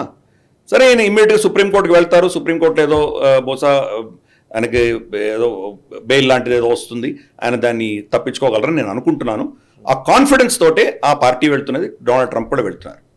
ఈ ఘటన జరగంగానే, జడ్జిమెంట్ రాగానే ఆయన వెబ్సైట్లో డొనేషన్లు భయంకరంగా వచ్చి పడ్డాయి. అవును, ఎంత మేర డొనేషన్స్ వచ్చాయంటే ఆ మొత్తం వాళ్ళ వెబ్సైట్ క్రాష్ అయిపోయింది. ఫైనల్గా ఈ రోజు దాకా మనకు తెలిసింది ఏంటంటే $53 మిలియన్ వచ్చాయి. ఇంకా ఎన్ని వస్తాయో మనకు తెలియదు. 3 రోజుల్లో ఆయనకి $53 మిలియన్ వచ్చాయి. అంటే ఆయనకి ఎంత సమర్థన ఉందో అక్కడ అర్థం చేసుకోవచ్చు మనం. సరే, ఇప్పుడు రిపబ్లికన్ సపోర్టర్స్ ఎలాగో ఆయన సపోర్ట్ చేస్తారు, డెమోక్రాట్స్ ఎలివే ఆయన అపోజ్ చేస్తారు, ఈయన క్రిమినల్ అని చెప్తారు. మధ్యలో ఉన్నటువంటి వాళ్ళు ఉన్నారే, వాళ్ళు ఎలా ప్రవర్తిస్తారో మనకు తెలియదు. బహుశా ఈయనని జైల్లో పెట్టారు కాబట్టి ఈయన దొంగ, దోషి అని కనుక వాళ్ళు నిర్ణయిస్తే బహుశా ఆయనకు నష్టం వచ్చే ప్రమాదం ఉంది. లేదు, ఈయనని విక్టిమ్ చేశారు అని అంటే సింపతి వే వచ్చేటువంటి అవకాశం కూడా ఉంది. చూద్దాం రాబోయే రోజుల్లో మరి ఇది ఏ దిశగా వెళ్తుందో మనం వెయిట్ చూద్దాం. Right sir. ఇక నెక్స్ట్ అంశం సార్, ఇజ్రాయెల్కి సంబంధించి ఇజ్రాయెల్ రఫా ఈ ఇష్యూలో ఒక రకంగా చెప్పాలంటే 2 అంశాలు ఉన్నాయి ఇక్కడ. ఇజ్రాయెల్ అటాక్లో 45 మంది చనిపోయినట్టు తెలుస్తుంది. అండ్ ఈవెన్ ఇజ్రాయెల్ ప్రధాని నెతన్యాహు ఒక స్టేట్మెంట్ కూడా ఇచ్చారు. Despite our utmost efforts not to harm innocent civilians, last night there was a tragic mistake. ఒక తప్పిదం జరిగింది అని ఆయన చెప్పడం జరిగింది. అండ్ ఇంకోవైపు ఆబ్వియస్లీ రఫాకి సంబంధించి ఒక పెద్ద హ్యాష్ ట్యాగ్ అయితే వైరల్ అయిన పరిస్థితి. దానికి కౌంటర్గా కూడా హ్యాష్ ట్యాగ్స్ మనం చూసాము. ఈవెన్ ట్విట్టర్ అంతా కూడా ఆల్ ఐస్ ఆన్ రఫా అని మన దగ్గర ఉన్న సెలబ్రిటీల దగ్గర నుంచి ప్రపంచవ్యాప్తంగా ఉన్న పేరెనికన్నటువంటి ప్రముఖుల వరకు అందరూ కూడా ఆల్ ఐస్ ఆన్ రఫా అని హ్యాష్ ట్యాగ్స్ ట్రెండ్ చేయడం మొదలుపెట్టారు. సరే, ఆల్ ఐస్ ఆన్ రఫా అని ఒకరు అంటుంటే ఆల్ ఐస్ ఆన్ అఖండ భారత్ అని ఒకరు. సో నిజంగా ఇవన్నీ మన ఇంకా ఈ భారతదేశంలో కూడా చర్చ నడుస్తుంది. సో 2 అంశాల గురించి ఒకసారి చెప్తారు, అసలు ఏం జరిగింది చెప్పండి. అట్ ద సేమ్ టైం ఈ ప్రొటెస్ట్ల గురించి కూడా మనం డిస్కస్ చేద్దాం. మనకు హమాస్ రఫాలోనే మ్యాక్సిమం ఉన్నారు. ఎందుకంటే వాళ్ళ నార్దర్న్ గాజా కావచ్చు, లేదా ఇతరత్ర ఖాన్ యూనిస్ కావచ్చు, ఈ ప్రాంతం అంతా కూడాను క్రమేపీ అక్కడి నుంచి వీళ్ళు వాళ్ళని క్లీన్ చేశారు. అక్కడ ఉన్న టనల్స్ రమారమి అన్నింటినీ ధ్వంసం చేశారు. సో వీళ్ళందరూ కూడా రఫాలో కాన్సన్ట్రేట్ అయ్యారు. రఫాలో వీళ్ళు వెళ్ళి చెక్ చేయగా తెలిసింది ఏంటంటే 70 టనల్స్ ఉన్నాయి ఈజిప్ట్కి వెళ్తున్నటువంటి. ఇంత పెద్ద పటిష్టమైనటువంటి ఫెన్సింగ్ ఉన్నా కానీ కూడా ఫెన్సింగ్ కింద నుంచి 70 టనల్స్ వెళ్తున్నాయి. 70 టనల్స్లో 50 ఈజిప్ట్కి వెళ్తున్నాయి, 20 టనల్స్ లోపలే తిరుగుతున్నాయి. ఇటువంటి టనల్స్లో వాళ్ళ టెర్రరిస్ట్ ఇన్ఫ్రాస్ట్రక్చర్ అంతా పెట్టుకుని వాళ్ళ మనుషులు ఉండి, అలాగే ఇజ్రాయెల్ నుంచి ఎత్తుకుపోయినటువంటి హాస్టేజెస్ను అక్కడ పెట్టుకొని వాళ్ళు సతాయిస్తుంటే వీళ్ళని ఆమూలాగ్లంగా పెక్కలించి తీరుతాను అని చెప్పి బెంజమిన్ నెతన్యాహు నిర్ణయించడంతో అక్కడ యాక్షన్ మొదలైంది. యాక్షన్ మొదలవ్వగానే వాళ్ళ స్టాండర్డ్ ఆపరేటింగ్ ప్రొసీజర్ హమాస్ ఏంటంటే, ప్రతిసారి వాళ్ళు చేస్తుంది ఏంటంటే ఏ హాస్పిటల్లోనో, పిల్లల స్కూళ్ళల్లోనో, లేదా మస్జిదుల్లోనో, లేకపోతే ఈ మన క్యాంపుల్లోనో, రెఫ్యూజీ క్యాంపుల్లోనో వాళ్ళు దాచుకుంటారు. అక్కడ వీళ్ళు బంధు సామాగ్రి దాచిపెడతారు. UNRWA అని చెప్పే సంస్థ ఉన్నది, యునైటెడ్ నేషన్ సంస్థ. వాళ్ళకు రిలీఫ్ ఇవ్వడానికి, వాళ్ళకు ఆహారము, మందులు వీళ్ళని సరఫరా చేయడానికి ఉన్నటువంటి సంస్థ. దాంట్లోనే మెంబర్స్గా పనిచేస్తున్నారు హమాస్. వాళ్ళ కాంపౌండ్లను వీళ్ళు దాచిపెట్టారు. ఇవన్నీ కూడాను వీడియోస్తో సహా ఇజ్రాయెల్ వాళ్ళని ఎక్స్పోజ్ చేసింది. అయినా కానీ కూడా ప్రపంచవ్యాప్తంగా నెరేటివ్ దాన్ని అంతా కూడా ఇగ్నోర్ చేసి ఇజ్రాయెల్కి వ్యతిరేకంగానే మనం నినాదాలని చూస్తున్నాం. మనం ఈ ఘటనలో ఏం జరిగిందంటే, వాళ్ళు అటువంటిదే ఈ క్యాంప్ దగ్గరగా ఉన్నటువంటి ఒక టెర్రరిస్ట్ ఇక్కడ ఉన్నారు అని చెప్పి వాళ్ళకి ఇంటెలిజెన్స్ వచ్చినప్పుడు దాన్ని అటాక్ చేశారు. అటాక్ చేయంగానే దాని పక్కన దగ్గరలో ఉన్నటువంటి ఒక క్యాంప్ అంతా కూడా దగ్ధమైపోయి 45 మంది దాకా చనిపోయారని వాళ్ళు క్లెయిమ్ చేస్తున్నారు. నిజంగా ఎంతమంది చనిపోయారో ఇండిపెండెంట్ సోర్స్ ఎవరు చెప్పలేదు. ఇది హమాస్ క్లెయిమ్. 45 మంది చనిపోయారని చెప్తున్నారు వాళ్ళు. తప్పకుండా కొంతమంది చనిపోయారు, అది మాత్రం కనిపిస్తోంది, విజువల్స్ కనిపిస్తున్నాయి, చిన్న చిన్న పిల్లలు కాలిపోయినవి ఇవన్నీ చూస్తున్నాం, చాలా భయంకరమైనటువంటి దృశ్యాలు మనం చూస్తున్నాం. ఏ యుద్ధంలో అయినా ఇవి జరుగుతాయి. సరే, మనకు తర్వాత ఇన్వెస్టిగేషన్లో వాళ్ళు ఏం బెంజమిన్ నెతన్యాహు రాత్రి నువ్వు చెప్పిన స్టేట్మెంట్ ఆల్రెడీ ఇచ్చేయడం జరిగింది. కానీ మరుసటి రోజు 2 రోజుల తర్వాత వీళ్ళంతా చెక్ చేసి శాటిలైట్ ఇమేజెస్ అన్నీ వచ్చిన తర్వాత దానికి దీనికి 180 మీటర్ల దూరంలో ఉన్నాయి వీళ్ళు అటాక్ చేసిన దానికి. అంత పెద్ద ఎక్స్ప్లోజన్ ఎలా వచ్చింది అంటే ఇప్పుడు వాళ్ళకి తెలుస్తుంది ఏంటంటే ఆ ప్రాంతంలో వాళ్ళ సామాగ్రి, మందు సామాగ్రిని నిక్షిప్తం చేసుకున్నారు. ఓకే, వీళ్ళ వాడినటువంటి బాంబు కెపాసిటీ కూడా చాలా చిన్నది. సో అది పేలిపోయింది. అది పేలడంతో ఇది అటాక్ వచ్చింది. సో ఈ నెరేటివ్ ఎవరు పట్టించుకోలేదు కదా. సివిలియన్స్ చచ్చిపోయారు, నువ్వే చంపావు, నువ్వు రాక్షసుడివి. ఐసీసీ దగ్గర నుంచి అరెస్ట్ వారెంట్లు, సౌత్ ఆఫ్రికా వచ్చేసి నరరూప రాక్షసుడు అనడం, రెచెప్ తయ్యబ్ ఎర్డోగాన్ వచ్చేసి అసలు రక్త పిపాస అనడం, ఇటువంటివన్నీ స్టేట్మెంట్స్ చూస్తున్నాం మనం. జో బైడెన్ వాళ్ళు కూడా క్రమేపీ ఇటువంటి అవాయిడ్ చేయాలంటూ వాళ్ళు ఏదో స్టేట్మెంట్లు, యూరోప్ ఒకలాగు, అందరూ అతని మీద వచ్చి పడ్డం చూసాం మనం. కానీ అతను మాత్రం చాలా సీరియస్గా ఇక్కడ హమాస్ని నిర్మూలించి తీరుతాను అని నిర్ణయించుకొని అతను వెళ్తున్నాడు. కానీ ఇటువంటి సెట్ బ్యాక్స్ అన్నీ వస్తాయి, కొల్లాటరల్ డ్యామేజెస్ అని జరుగుతాయి. దీన్నే వాళ్ళు అస్త్రంగా వాడుకుంటున్నారు. మనుషుల ప్రాణాలకు విలువ లేదు వాళ్ళకి. జీవించిన మనిషి కంటే చనిపోయిన మనిషి వాళ్ళకి చాలా విలువైంది హమాస్కి. అది వాడుకుంటున్నారు వాళ్ళు. ఈ విషయాలన్నీ తెలియకుండా ఆల్ ఐస్ ఆన్ రఫా అని చెప్పి స్వరా భాస్కర్ కావచ్చు, మాధురి దీక్షిత్ కావచ్చు, హన్సికా మోట్వానీ కావచ్చు, మన సెలబ్రిటీస్ చాలామంది, వీళ్ళందరూ కూడాను మనం చూసాం. వీళ్ళందరూ ట్వీట్ చేయడం ఇవన్నీ చూసాం మనం. రకుల్ ప్రీత్ సింగ్ చాలామంది ట్వీట్ చేశారు, ఇవన్నీ కూడా ట్వీట్ చేశారు. ఆలియా భట్ చాలామంది ట్వీట్ చేశారు ఇవన్నీ. సో ఈరోజు కంగనా రనౌత్ మనం చూస్తే కనుక ఆవిడ ఎన్నికల్లో ఓటు వేసిన తర్వాత హిమాచల్లో ఒక అద్భుతమైన స్టేట్మెంట్ ఇచ్చింది ఆవిడ, కంగనా రనౌత్. ఎక్కడో రఫాలో ఏదో జరిగిన దాని గురించి మీరు ట్వీట్లు చేశారు, మరి October 7th ఆ దేశంలోనే స్త్రీల పట్ల ఇన్ని అత్యాచారాలు జరిగాయి కదా, వాళ్ళ స్త్రీలను ఎత్తుకుపోయి అంత హింసించి చిత్రహింసలు చేసి వాళ్ళ మీద క్షోభ పెట్టారు కదా, చిన్న చిన్న పిల్లల్ని వాళ్ళని మైక్రోవేవ్లో వేసి తగలబెట్టారు కదా, వీటి గురించి మీరు ఎందుకు ట్వీట్ చేయలేదు అని ఫస్ట్ ప్రశ్నించింది అమ్మాయి. అంటే ఇవి ట్వీట్ చేయమని డబ్బులు ఇవ్వలేదు కదా సార్. కరెక్ట్. రెండవది, మన దేశంలో జరుగుతున్నాయి సందేశ్ ఖాళీలో ఎంత భయంకరమైన ఘటనలు జరిగాయి, దాని గురించి మీరు ఏమైనా స్పందించారా? కాశ్మీరీ పండితుల గురించి మీరు ఏమైనా స్పందించారా? సో దిస్ మన దేశం గురించి మనం ఫస్ట్ మాట్లాడుకుందాం అని ఆవిడ ఇచ్చిన స్టేట్మెంట్. ఇందాక నువ్వు చెప్పిన స్టేట్మెంట్ చాలా కరెక్ట్. వీళ్ళందరికీ ఎక్కడి నుంచో పైసలు వస్తున్నాయి అంతే. అంటే ఏదో ఎకో సిస్టమ్. యాక్చువల్లీ నేను ఈ మధ్య కొంచెం ఎక్స్ప్లోర్ చేస్తున్నాను. ఇన్స్టాగ్రామ్స్ కానీ వీటిలో ఉండే ఇన్ఫ్లుయెన్సర్స్ మార్కెట్ ఎలా ఉందంటే, వాళ్ళు చేసే ప్రతి ట్వీట్, ప్రతి పోస్ట్ అంటే 90%, 98%, 99% వేసుకోవచ్చేమో. సెలబ్రిటీస్ ముఖ్యంగా వాళ్ళు చేసే పోస్టుల్లో చాలా వరకు కమర్షియలే. చాలా వరకు ఇప్పుడంతా మార్కెటింగ్ మారిపోయింది, అడ్వర్టైజ్మెంట్ మారిపోయింది. ఇంతకుముందు అడ్వర్టైజ్మెంట్ సపరేట్గా చేసుకునే వాళ్ళు, ఇది వేరే ఉండేది. బట్ అలా కాదు, ఇప్పుడు ప్యూర్ సోషల్ మీడియా హ్యాండిల్స్లో వాళ్ళు చేసే ట్వీట్స్ దగ్గర నుంచి, వాళ్ళు చేసే ప్రతి వ్యాఖ్య దగ్గర నుంచి ప్రతి దాంట్లో కూడా బిజినెస్ వచ్చింది, అడ్వర్టైజ్మెంట్ వచ్చింది. So definitely it's branding. So ఆ బ్రాండింగ్ ప్రమోషన్లో భాగంగా నాకు తెలిసి అది ఎవరైనా వాడుకోవచ్చు. రేపు పొద్దున ఖలిస్తానీలు డబ్బులు ఇచ్చి మీరు ట్వీట్ చేయమన్నా కానీ చేయొచ్చేమో. కరెక్ట్, అదే జరిగింది కూడా. జరిగింది కూడా. ఇప్పుడు Rihana yes you are right. Rihana మనకు అది మన వ్యవసాయ చట్టాలకు సంబంధించి ఈవెన్ ట్విట్టర్ లో మనం అప్పుడు చూసాం ఖలిస్తానీ రెఫరెండం 2022. అది హ్యాష్‌ట్యాగ్ ట్రెండింగ్ లోకి ఎలా వచ్చింది అంటే బికాస్ ఆఫ్ దట్. సో వీళ్ళందరికీ పైసలు వచ్చాయి. ఎవరు ఫండ్ చేస్తున్నారు? ఏ ఎకో సిస్టమ్ ఫండ్ చేస్తోంది? దీనిని మనం ప్రాసిక్యూట్ చేయవలసిన ఆవశ్యకత మనకుంది. మోదీ గారు ఒక హింట్ ఇచ్చారు ఒక ఇంటర్వ్యూలో. పాకిస్తానీ ఫవాద్ చౌదరి, పీటీఐ లీడర్, మన ఇమ్రాన్ ఖాన్లో మంత్రిత్వ శాఖలో ఆయన ఇన్ఫర్మేషన్ మినిస్టర్గా ఉన్న అతను, కాంగ్రెస్ ఆమ్ ఆద్మీ పార్టీ గెలవాలని నేను కోరుకుంటున్నాను, బీజేపీ ఓడిపోవాలని కోరుకుంటున్నాను అని చెప్పి ఆయన స్టేట్మెంట్ ఇవ్వడం, వీళ్ళిద్దరిని ఎండార్స్ చేయడం చూసాం మనం. అరవింద్ కేజ్రీవాల్ ఏమో నీ దేశం నువ్వు చూసుకో, నాకు తెలియదు అని చెప్పి స్టేట్మెంట్ ఇచ్చాడు. రాహుల్ గాంధీ దానికి స్పందన కూడా లేదు. అప్పుడు మోదీ గారు ఆ విషయం ఎత్తితే కనుక ఈ విషయాన్ని ఇన్వెస్టిగేట్ చేయాలి అని ఆయన స్టేట్మెంట్ ఇచ్చారు. ఇన్వెస్టిగేట్ చేయాలన్నారు. ఇంకా ఇన్వెస్టిగేషన్ ఆర్డర్ ఇవ్వలేదు, కానీ నిజంగా చేయాలి. వీళ్ళందరికీ ఫండింగ్ ఎక్కడి నుంచి వస్తుంది? ఎక్కడి నుంచి వీళ్ళు ఈ ఇన్ఫ్లుయెన్స్ను వాడుకుంటున్నారు? వీళ్ళని మన దేశ వ్యతిరేకంగా, పొలిటికల్ ఆపోజిషన్కి ఏం పర్వాలేదు, ఆపోజ్ చేస్తే దానికే పర్వాలేదు. దేశ వ్యతిరేకమైనటువంటి శక్తులకు, భావాలకు వీళ్ళ ఇన్ఫ్లుయెన్స్ను వాడుకుంటున్న వాళ్ళని ఎండగట్టవలసిన ఆవశ్యకత తప్పకుండా ఉంది. And even Israel Philadelphi corridor ని కూడా కంట్రోల్లోకి తీసుకుంది కదా సార్. ఒకసారి ఇది చాలా కరెక్ట్, ఇది చాలా కీలకమైంది.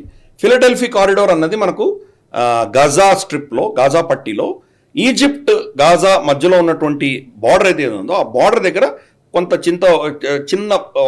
చిన్న భూభాగాన్ని వాళ్ళు ఫిలడెల్ఫీ కారిడార్ అని పిలుస్తారు. ఈ కారిడార్ని ఓపెన్గా వదిలేరు, అంటే అక్కడ ప్రజలు ఎవరు ఉండడానికి వీల్లేదు. దాన్ని గాజా వాళ్ళే దాన్ని మెయింటైన్ చేసుకునే వాళ్ళు, దానికి ఆవలి వైపు ఈజిప్ట్ ఫోర్సెస్ ఉండేవి. వీళ్ళు దీన్ని తీసుకోవాలని వెళ్తున్నప్పుడు, ఎందుకంటే రఫాన్ మొత్తం కంట్రోల్లో తీసుకోవాలి, రఫాన్ కంట్రోల్లో తీసుకోవడానికి వెళ్దామని చెప్పి ఇజ్రాయెల్ సోల్జర్స్ వెళ్తుంటే ఈజిప్ట్ నుంచి ఫైరింగ్ చేశారు. మరి ఈజిప్ట్కి ఇజ్రాయెల్కి మైత్రి ఉండదు, వాళ్ళకి ఒప్పందాలు ఉన్నాయి. వీళ్ళని ఎవరిని రానివ్వము అని చెప్పి వాళ్ళ బార్డర్ని చాలా పటిష్టం చేసుకుంది ఈజిప్ట్. మరి అటువంటిప్పుడు ఇజ్రాయలీ సైనికుల మీద ఫైరింగ్ ఎందుకు చేశారు వాళ్ళు? వీళ్ళు ఎదురుకాల్పులు చేసేసరికి ఒక ఈజిప్ట్ సైనికుడు చనిపోయాడు. సో వాళ్ళిద్దరి మధ్యలో డైరెక్ట్ కన్ఫ్రంటేషన్ జరిగింది. అది అయినా కానీ కూడా వీళ్ళు వెళ్ళి ఆ ఫిలడెల్ఫీ కారిడార్ని కంప్లీట్గా వాళ్ళ చేతిలో తీసుకున్నారు. ఎందుకు? ఇందాక నేను చెప్పాను కదా, 70 టనల్స్ ఉన్నాయి దాని కింద నుంచి. అంటే బార్డర్ ఫెన్సింగ్ కింద నుంచి భూమి గుండా, సొరంగాల గుండా వీళ్ళు ఈజిప్ట్కి వెళ్తున్నారు. మరి ఇజ్రాయిలీ పౌరులు ఎవరైతే ఉన్నారో వీళ్ళని నిజంగా గాజాలోనే ఉంచారా, లేదా వాళ్ళని ఈజిప్ట్కి తరలించి అక్కడి నుంచి టర్కీ ఇంకెక్కడైనా తీసుకువెళ్ళారో కూడా మనకు తెలియదు. అది పరిస్థితి. అందుకనే దాన్ని 100% వాళ్ళ కంట్రోల్లో తీసుకున్నారు వాళ్ళు. అక్కడ ఉన్నటువంటి హమాస్ యొక్క శక్తిని వాళ్ళని కంప్లీట్గా క్షీణించి దాన్ని కంట్రోల్లో తీసుకోవాలంటే ఫిలడెల్ఫీ కారిడార్ చాలా కీలకం. కానీ దీంట్లో ఒక లీగల్ ప్రాబ్లం ఎక్కడ ఉందంటే, ఈజిప్ట్కి ఇజ్రాయెల్కి ఉన్న ఒప్పందం ప్రకారం ఈ ఫిలడెల్ఫీ కారిడార్ ఎవరో ముట్టడానికి వీల్లేదు, దాన్ని వదిలేయాలి, ఫ్రీగా వదిలేయాలి. మరి ఇప్పుడు ఇజ్రాయెల్ దాన్ని ఆక్రమించింది కాబట్టి ఈజిప్ట్ ఏమైనా దాన్ని వాళ్ళిద్దరి మధ్యలో ఉన్న ఒప్పందాన్ని తెగదెంపులు చేసుకుంటుందా చూడాలి. లేదా ఇది టెంపరరీ, హమాస్ని మేము హతమార్చిన తర్వాత మళ్ళీ దీన్ని వదిలిపెడతామని ఇజ్రాయెల్ ఏమైనా చెప్తుందా? రాబోయే రోజులే మనకు తెలుస్తాయి. ఈజిప్ట్ మాత్రం ప్రస్తుతానికి ఏమి చేయలేనటువంటి పరిస్థితుల్లో, అంటే వాళ్ళు ఈ 50 టనల్స్కి వాళ్ళు సమాధానం ఇచ్చుకోలేరు కదా, ఆ పరిస్థితుల్లో కక్కలేక మింగలేక ఉంది ఈజిప్ట్ ఈరోజు. కానీ రాబోయే రోజుల్లో మరి ఇది హమాస్ యొక్క చర్యలకు వాళ్ళు సపోర్ట్ చేస్తున్నట్టు ఏమైనా తెలిస్తే మరి ఇజ్రాయెల్ స్పందన ఎలా ఉంటుంది, ఈజిప్ట్ ఎలా దాన్ని రియాక్ట్ అవుతుందని మనం చూద్దాం. సో ఇక నెక్స్ట్ అంశం సార్, బంగ్లాదేశ్కి సంబంధించినటువంటి వార్త. ప్రైమ్ మినిస్టర్ షేక్ హసీనా ఒక సంచలన వ్యాఖ్య చేశారు. ఆమె మొన్న జనవరి 7 ఎలక్షన్స్కి ముందు ఆమెకు ఒక ఆఫర్ చేశారు, మా దేశంలో బంగ్లాదేశ్ లోపల ఎయిర్ బేస్ పెట్టుకోవడానికి మాకు అనుమతి ఇస్తే కనుక మీ ఎలక్షన్స్ సజావుగా జరిగే విధంగా ప్రయత్నం చేస్తాం, మేము మీకు సపోర్టివ్గా ఉంటాము అని ఒక ఇంగ్లీష్ మెన్ ఆఫర్ చేసినట్టుగా ఆవిడ ఒక స్టేట్మెంట్ ఇచ్చింది. సో అంటే ఇది అఫ్కోర్స్ మనం ఇదివరకు మాట్లాడుకున్నాం, నాకు తెలిసి ఈ ఎయిర్ బేస్లకు సంబంధించినటువంటి విషయంలో మనం బంగ్లాదేశ్ వెళ్ళినప్పుడైనా ఎప్పుడు అనుకుంటాను, నాకు సబ్జెక్టివ్ కరెక్షన్ గుర్తురాట్లేదు. బట్ ఎస్, వెస్ట్రన్ కంట్రీస్కి, ముఖ్యంగా అమెరికా లాంటి దేశాలకి భారతదేశమా, పాకిస్తానా, బంగ్లాదేశా, ఇవన్నీ స్ట్రాటజిక్ పాయింట్స్లో వాళ్లకు ఒక పట్టు అవసరం. ఆ పట్టు కోసం వాళ్ళ ప్రయత్నాలు జరుగుతూ ఉంటాయనేది మీరు చాలాసార్లు మనం మాట్లాడుకున్నది. ఈవెన్ ఆఫ్ఘనిస్తాన్లో వాళ్ళు చేసిన పని కావచ్చు, పాకిస్తాన్ని ఉపయోగించుకున్న విధానం కావచ్చు, ఇదంతా జరుగుతున్నది.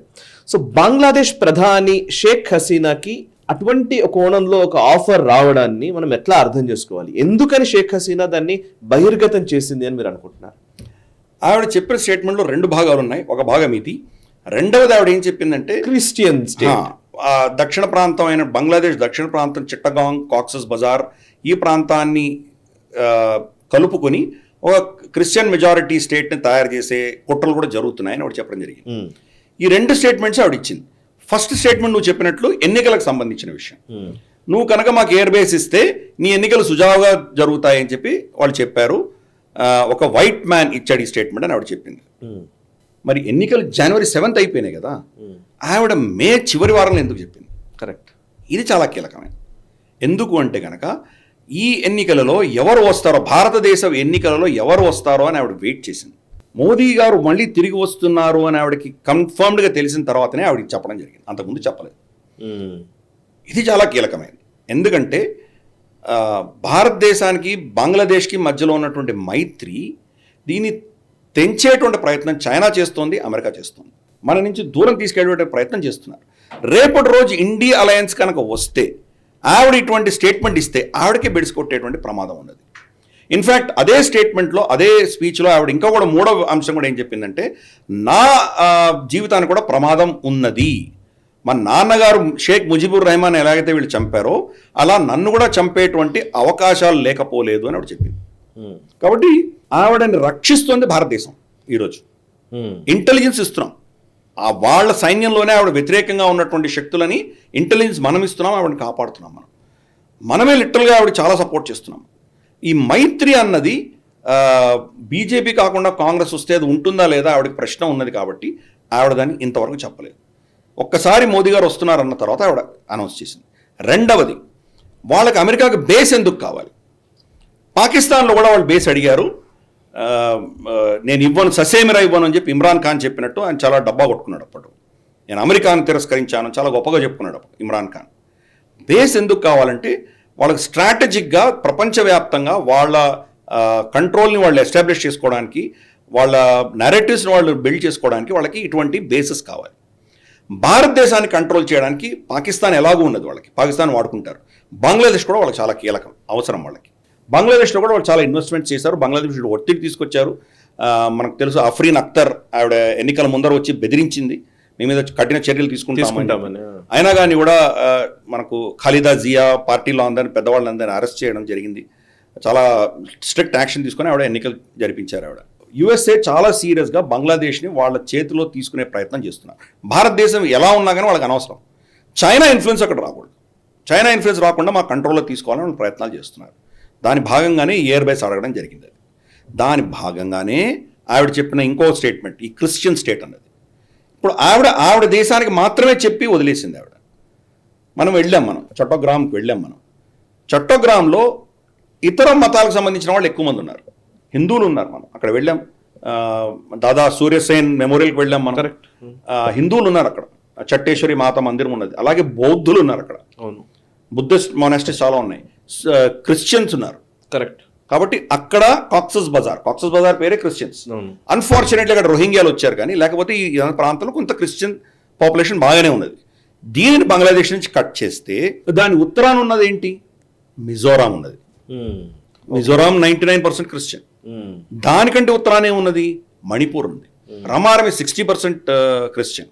మిగిలిన 40% మైథిలీలను ఊచకోతకు వస్తున్నారు. అక్కడి నుంచి వాళ్ళని తరిమేసేటువంటి ప్రయత్నం జరుగుతోంది. అది కూడా కంప్లీట్గా క్రిస్టియనైజ్ అయిపోయో లేదా ఈవెన్ ఇప్పుడు కూడా 60% వాళ్ళు క్రిస్టియన్సే ఉన్నారు. అంతకంటే ఉత్తరానే ఉంది నాగాల్యాండ్ ఉంది. నాగాల్యాండ్ కూడా 99% క్రిస్టియన్.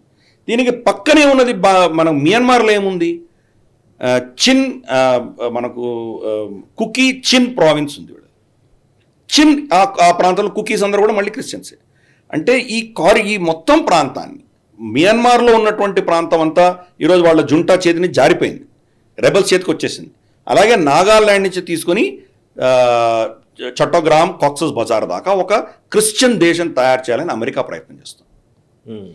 ఇన్ఫ్యాక్ట్ నాగాల్యాండ్లో కన్వర్షన్స్కి కారకులు US army. Second world war కంటే ముందర ఓన్లీ 5% మాత్రమే వాళ్ళు క్రిస్టియన్స్గా ఉండినారు. సెకండ్ వరల్డ్ వార్ యుద్ధం తర్వాత 99% అయ్యారు. అది జవహర్లాల్ నెహ్రూ మన సాధువులను ఎవరిని అక్కడ పంపించకుండా ఆపి ఒక ఒప్పందం చేసుకున్నాడు ఆయన. ఇవి చాలా కుట్రలు ఉన్నాయి, దాని గురించి మనం తర్వాత ఎప్పుడైనా చర్చించుకోవచ్చు. కరెక్ట్. అక్కడ మొత్తం క్రిస్టియనైజ్ అవ్వడానికి కారణం వీళ్ళే. రాణి గైడాన్లు లాంటి వాళ్ళు అక్కడ క్రిస్టియన్ కన్వర్షన్స్ వ్యతిరేకంగా పోరాటం చేస్తే నెహ్రూ ప్రభుత్వం ఆవిడని జైల్లో పెట్టింది. తో క్రమేపీ గత 100 సంవత్సరాలుగా దాన్ని అంతా కూడా ఆ ప్రాంతాన్ని క్రిస్టియనైజ్ చేశారు. షేక్ హసీనా ఇచ్చిన స్టేట్మెంట్ అందుకని అంత కీలకమైంది. ఇది మన భారతదేశానికి కూడా, మన ఉనికికి కూడా, మన ఈశాన్య ప్రాంతాలు కూడా చాలా పెద్ద డేంజర్. ఆవిడ ఇచ్చిన స్టేట్మెంట్ చిన్న స్టేట్మెంట్ కాదు, దీన్ని చాలా సీరియస్గా తీసుకోవాలి. అన్ఫార్చునేట్లీ ఎన్నికల ప్రభావంలో ఎవరు దాన్ని కవర్ చేయట్లేదు, కానీ ఈ అంశంలో బహుశా భారతదేశం చాలా సీరియస్గా స్పందించాలి. మన మీడియా కూడా దీని గురించి చాలా సీరియస్ తీసుకోవాలి. దీన్ని మనం కవర్ చేస్తున్నాం, కనీసం చూద్దాం రాబోయే రోజులు ఏమవుతుంది. Yes sir. నెక్స్ట్ అంశం sir, rise of Hinduphobia in US. So Islamophobia గురించి అయితే దాన్ని ఎక్కువగా మాట్లాడుతూ ఉంటారు, బట్ హిందూఫోబియా కూడా విపరీతంగా పెరుగుతుందనే ఒక రిపోర్ట్ వచ్చింది. ఇది కాలిఫోర్నియా సివిల్ రైట్స్ డిపార్ట్మెంట్ నిర్వహిస్తున్నటువంటి కాలిఫోర్నియా వర్సెస్ హేట్ ప్రోగ్రామ్ అనేది 2023లో నిర్వహించిన సందర్భం. సో అందులో చాలా వరకు 1000 రిపోర్ట్స్ వరకు వచ్చాయి. అండ్ ఓవరాల్గా వాళ్ళు ఇచ్చిన వాళ్ళ రిపోర్ట్లో తేలింది ఏంటి అని అంటే, anti Jewish 36.9%, anti Hindu 23.3%, and anti Muslim 14.6%. So నిజానికి ఒక మతం పట్ల వ్యతిరేకత ఉన్నది అని అంటే కనుక అందులో మొదటి స్థానంలో జ్యూస్ ఉంటే కనుక రెండో స్థానంలో హిందువుల పట్లనే విద్వేషం ఎక్కువ ఉంది. ముస్లింల పట్ల విద్వేషం ఇంకా అంతకంటే తక్కువ, 3rd పొజిషన్లో ఉంది. సో హేట్ విషయంలో కాలిఫోర్నియా నుంచి వచ్చినటువంటి రిపోర్ట్ చూస్తే నిజంగా ఇప్పుడు హిందువుల మీద ఎంత విద్వేషం ఉంది అనేది అర్థమవుతోంది. ఒకసారి దీన్ని విశ్లేషిస్తారు. మనకు హిందూ మతం ఏంటో చాలామందికి తెలియదు వాళ్ళకి వెస్ట్రన్ ప్రపంచంలో. అవును. ఎందుకంటే అక్కడ మనం హిందువులు ఉన్నా కానీ కూడా వాళ్ళ ఇండ్లలో వాళ్ళు ఏదో చేసుకుంటారు, లేదా వాళ్ళ గుడికి వెళ్తారు. పెద్దగా వాళ్ళకు మేజర్గా వాళ్ళకి హిందూ మతం గురించి తెలియదు, వాళ్ళకి అవగాహన లేదు వాళ్ళకి. అవును. వాళ్ళకి అవగాహన ఉన్నది ఎవరు? ముస్లిమ్స్ తెలుసు, జ్యూస్ తెలుసు. ఎందుకంటే వీళ్ళందరూ కూడా అబ్రహామిక్ మతాలు. జుడాయిజం వ్యతిరేకంగా చాలా డీప్ రూటెడ్ ఒక విధమైనటువంటి విద్వేషం అన్నది క్రిస్టియన్స్లో ఉన్నది, ముస్లిమ్స్లో కూడా ఉన్నది. ఎందుకంటే క్రిస్టియన్స్కి వాళ్ళు యోధులు, జ్యూస్ని ఎందుకు వాళ్ళు ద్వేషిస్తారంటే జీసస్ క్రైస్ట్ మరణానికి వీళ్ళే కారణము. ఆయన మీద సిలువ వేసే ముందర ఆ పాపం మా మీద మా పిల్లల మీద ఉండుగాక అని చెప్పి వాళ్ళు యాక్సెప్ట్ చేశారు. ఆయన మరణానికి వీళ్ళే కారణం అని చెప్పి వాళ్ళ మీద ఒక భయంకరమైన విద్వేషం క్రిస్టియానిటీలో ఉన్నది. అందుకనే హిట్లర్ వాళ్ళని ఆమూలాగ్రంగా సర్వనాశనం చేయాలని చెప్పి హోలోకాస్ట్ చేశాడు హిట్లర్. హెకెన్ క్రూస్ అంటాం మనం, ఇవన్నీ కూడా దానికి సంబంధించినవి. వాళ్ళలో ఆ యాంటీ సెమిటిజం, యాంటీ జ్యూస్ అనేది చాలా డీప్ రూటెడ్గా ఉంది. ఎస్పెషలీ చర్చ్ గోవర్స్, చర్చ్లో రెగ్యులర్గా వెళ్తున్న వాళ్ళు దాంట్లో విని విని విని జీసస్ క్రైస్ట్కి ఇలా చేశారా, మా యేసుప్రభుకి ఇలా చేశారా, కాబట్టి వీళ్ళే యోధులే చాలా రాక్షసులు అని చెప్పి వాళ్ళకు హేట్రెడ్ ఉంది వాళ్ళకి. తర్వాత ఇదే మతం మాకు తెలియదు, వీళ్ళు ఏంటో తెలియదు, విగ్రహాలని శాతాన్లు వీళ్ళు పూజ చేస్తారని చెప్పి హిందువుల పట్ల వాళ్ళకి వ్యతిరేకత ఉన్నది. అక్కడ చూస్తే కాలిఫోర్నియాలో ముస్లిమ్స్ పట్ల ఉన్నటువంటి ఇస్లామోఫోబియా అన్నిటికంటే తక్కువ ఉంది. 3 మతాల్లో ఇస్లామోఫోబియా తక్కువ ఉంది. కానీ యునైటెడ్ నేషన్స్లో మాత్రం యాంటీ ఇస్లామోఫోబియా రెజల్యూషన్ వస్తుంది. యాంటీ సెమిటిజం యాక్ట్స్ కూడా ఉంటాయి. యాంటీ సెమిటిజం యాక్ట్ దేశాల్లో ఉంది, కానీ యునైటెడ్ నేషన్స్ రాలేదు. యునైటెడ్ నేషన్స్ రాలేదు.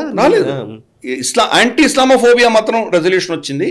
భారతదేశం ఏం చెప్పింది అంటే వై ఓన్లీ యాంటీ ఇస్లామోఫోబియా, రిలీజియోఫోబియా అని పెట్టండి. మీరు క్రిస్టియన్స్ వ్యతిరేకంగా లేవా, హిందువుల వ్యతిరేకంగా లేవా, బౌద్ధుల వ్యతిరేకంగా లేవా? మరి వీటిని మీరు ఎలా తిరస్కరిస్తారు? మనం స్టాండ్ తీసుకున్నాం. కానీ అమెరికా కూడా ఇస్లామోఫోబియాకి సమర్థిస్తూనే వాళ్ళు ఓటేశారు. వాళ్ళ దేశంలోనే ఇస్లామోఫోబియా కంటే కూడా ఎక్కువ దారుణమైనటువంటి పరిస్థితి హిందువులకు ఉన్నది.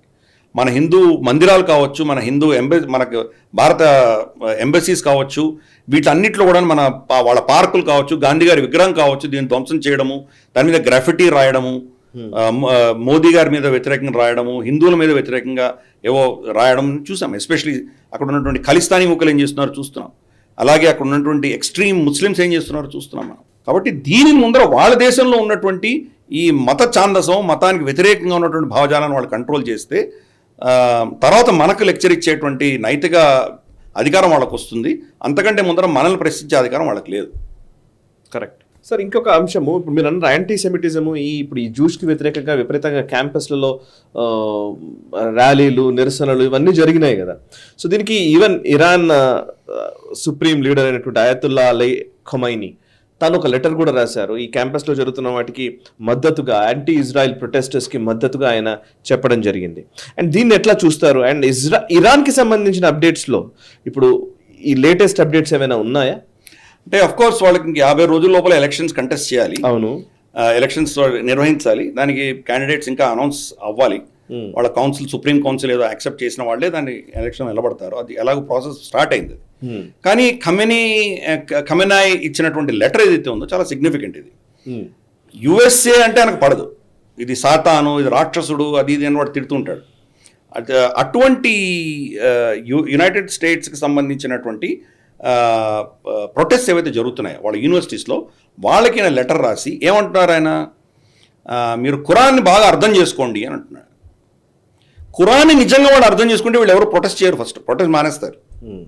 ఎందుకంటే ప్రొటెస్ట్ చేసే వాళ్ళందరూ ఎవరైతే ఉన్నారో వీళ్ళందరి యొక్క హక్కులు ఖురాన్లో వీళ్ళకి వ్యతిరేకంగా ఉన్నాయి.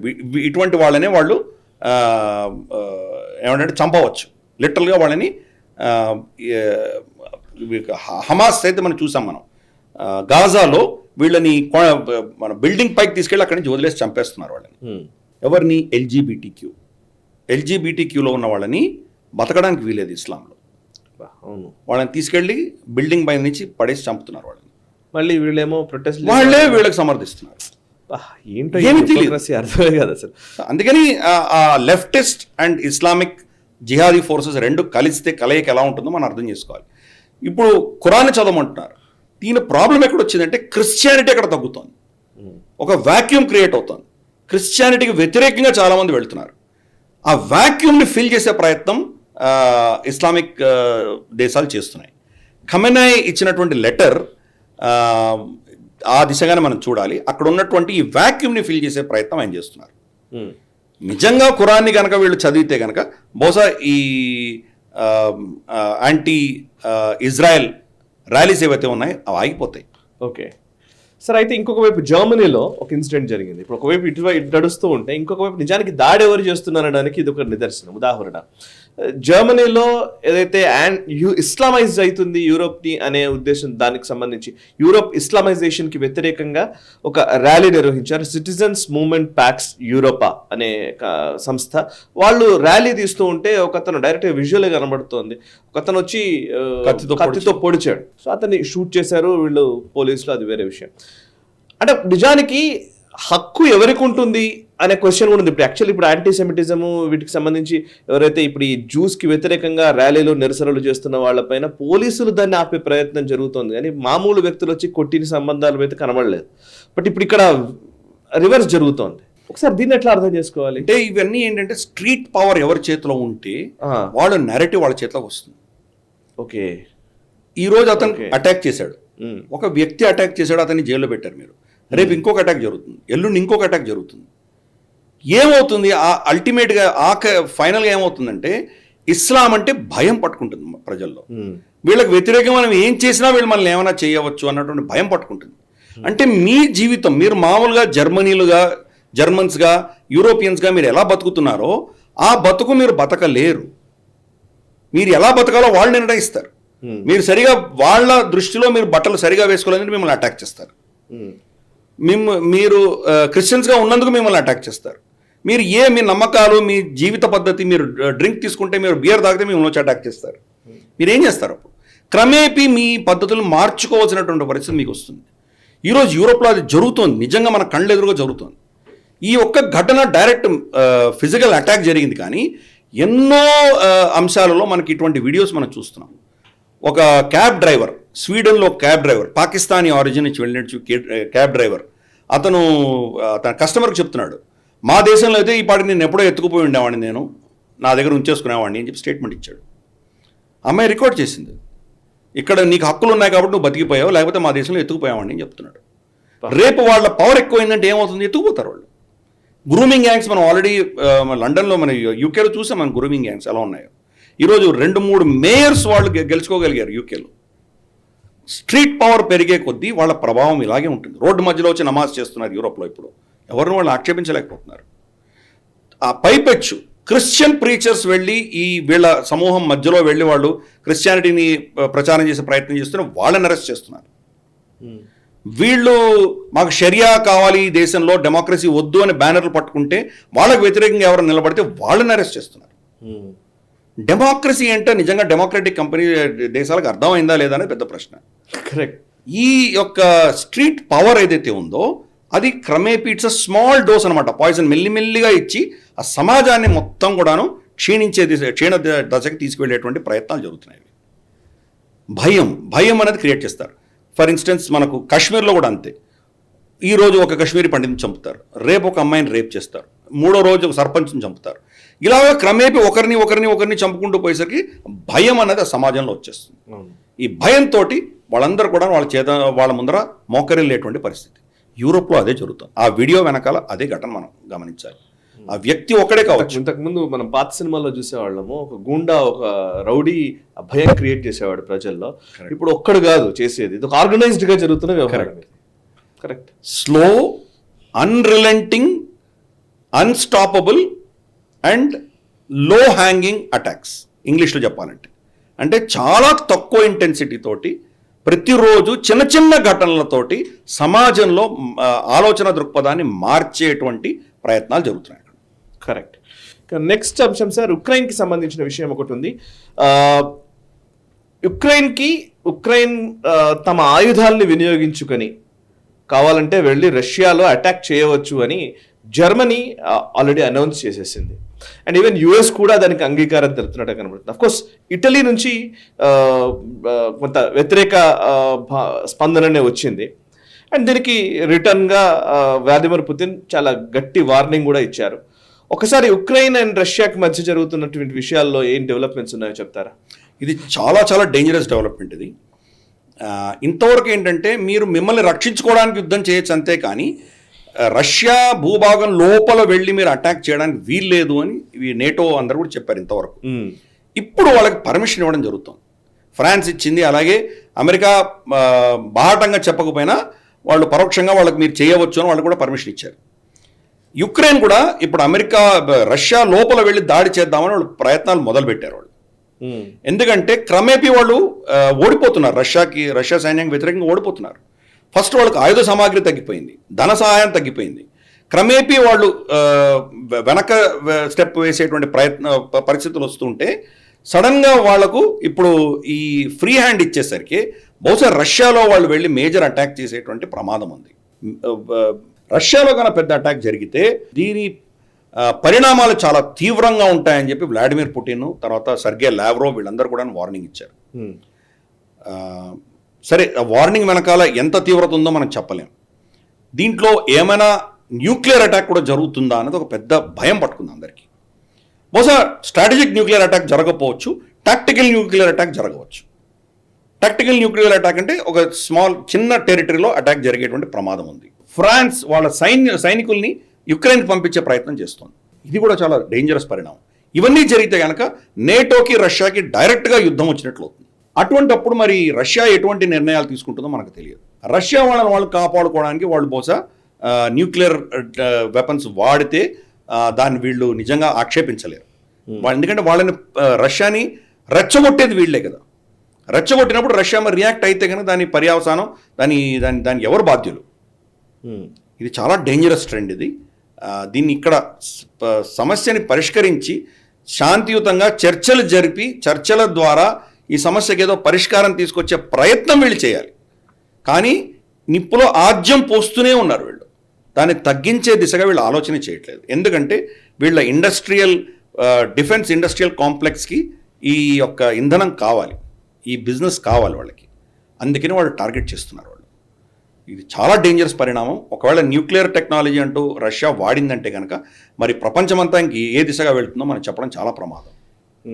కాబట్టి చూద్దాం. మరి ఇదైతే ఒక ప్రమాద గంటికలు మాత్రం వినబడుతున్నాయి మనకు. ఒక అటాక్ అంటూ జరిగిందంటే రష్యా మీద, ఇంకా దాని తర్వాత వచ్చే పరిణామాలను ఎవరు ఆపలేరు. అమెరికా కూడా మరి నిప్పుతో ఆడుకుంటోంది. మరి ఏం చేస్తారో చూద్దాం. సార్, ఇక నెక్స్ట్ అంశం సార్, ఆఫ్రికా పైన అమెరికా పట్టు కోల్పోతోంది అనే విషయాన్ని మీరు గ్లోబల్ రౌండప్లో చాలాసార్లు చెప్తూ వచ్చారు. అండ్ ఈవెన్ నైజర్కి సంబంధించిన విషయంలో కావచ్చు, ఇటు బుర్కినా ఫాసోకి సంబంధించి కావచ్చు, మీరు మాట్లాడారు. ఇప్పుడు బేసికల్లీ ఈ వారం జరిగినటువంటి ఒక కీలకమైన పరిణామం ఏంటంటే సెనగల్ నూతన అధ్యక్షుడు బసీరో డియామయే ఫాయే, సో అది ఎగ్జాక్ట్ నేను ప్రొనౌన్స్ చేయలేకపోతున్నాను, ఐఎమ్ సారీ, FAYE అనే వ్యక్తి, ఆయన సెనగల్స్ న్యూ ప్రెసిడెంట్. ఆయన మాలి అండ్ బుర్కినా ఫాసోలో ఆయన పర్యటించడం జరిగింది. ఇది నిజంగా కీలకమైన పరిణామం ఆఫ్రికన్ రాజకీయాల్లో అని చెప్తూ ఉన్నారు. అసలు వాట్ ఈస్ ద ఇంపార్టెన్స్ ఏంటి దీనికి, అండ్ దీన్ని ఎట్లా అర్థం చేసుకోవాలి, అండ్ అమెరికా కోణంలో దీన్ని ఎట్లా చూడాలి సార్ చెప్తారా? ఎకోవాస్ అని చెప్పేసి వాళ్ళకు ఒక కూటమి ఉన్నది. సహారా ఎడారికి సంబంధించిన సహేల్ రీజన్ అంటారు, అంటే వెస్టర్న్ ఆఫ్రికా, పశ్చిమ ఆఫ్రికాకు సంబంధించిన దేశాలన్నీ దాని కూటమిలో ఉన్నాయి. ఈ కూటమిని కంట్రోల్ చేస్తోంది పశ్చిమ దేశాలు. ఎందుకంటే ఈ ప్రాంతం అంతా కూడా ఫ్రాన్స్ పాలించేది. ఫ్రాన్స్ అధీనంలో ఉన్నటువంటి దేశాలన్నిటికీ కూడా 60 దశకంలో వీళ్ళకి సో కాల్డ్ స్వతంత్రం వచ్చింది. స్వతంత్రం వచ్చినా కానీ ఫ్రాన్స్ కానీ అమెరికా కానీ వాళ్ళ సైనికులని, వాళ్ళ సైనిక స్థావరాలని ఈ దేశాల్లో పెట్టుకున్నారు. రెండవది, ఆ దేశంలో పాలిటిక్స్ అన్ని వీళ్ళే ఇన్ఫ్లుయెన్స్ చేశారు.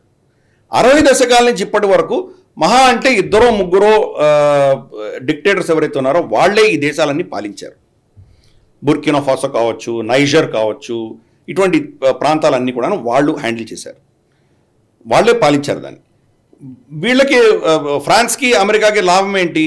వాళ్ళని కొనుక్కొని వాళ్ళకి పైసలు ఇచ్చి వాళ్ళని బెదిరించి ఏదో చేసి గ్రౌండ్ లెవెల్లో వాళ్ళ దగ్గర కావాల్సినటువంటి నిధి నిక్షేపాలని తీసుకున్నారు.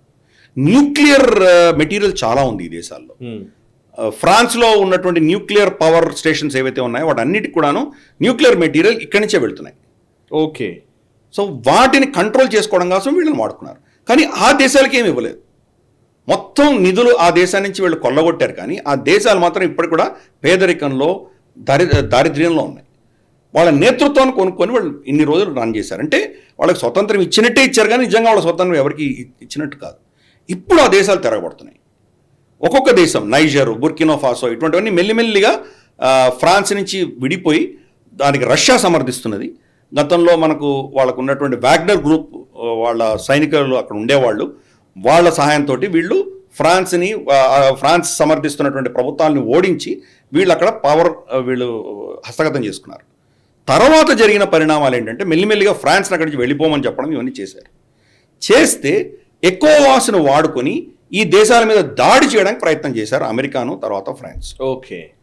అప్పుడు ఈ దేశాలన్నీ ఎకోవాస్ నుంచి బయటికి వెళ్ళిపోయాయి. అక్కడి నుంచి మాకు అక్కర్లేదు, మీరు వాళ్ళకి బానిసలుగా పనిచేస్తాను, మాకు అక్కర్లేదు, మేము వెళ్ళిపోతామని వెళ్ళిపోయారు వాళ్ళిద్దరు. సెనగల్ ప్రెసిడెంట్ ఇప్పుడు కొత్తగా ఎన్నుకోబడ్డ అతను, చాలా యంగ్ పర్సన్ అతను, బషీరో అన్న అతను మళ్ళీ వీళ్ళని ఎకోవాస్లో తీసుకొచ్చే ప్రయత్నం చేద్దామని చెప్పి వెళ్ళడం జరిగింది. అంటే క్రమేపీ వీళ్ళ ఇన్ఫ్లుయెన్స్ అమెరికా కావచ్చు, లేదా మనకు ఫ్రాన్స్ కావచ్చు, వీళ్ళ ఏదైతే ఆధిపత్యం ఉండిందో అది క్షీణిస్తోంది అక్కడ ఆఫ్రికాలో. రష్యా ప్రభావం పెరుగుతోంది, చైనా ప్రభావం పెరుగుతోంది. ప్లస్ వీళ్ళందరికీ కూడాను క్రమేపీ వాళ్ళకి తెలిసి వస్తుంది, మమ్మల్ని ఇంతకాలం మమ్మల్ని ఎక్స్ప్లాయిట్ చేశారు వీళ్ళు, మమ్మల్ని వాడుకున్నారు వీళ్ళు అన్నటువంటి భావన దేశాల్లో వస్తుంది.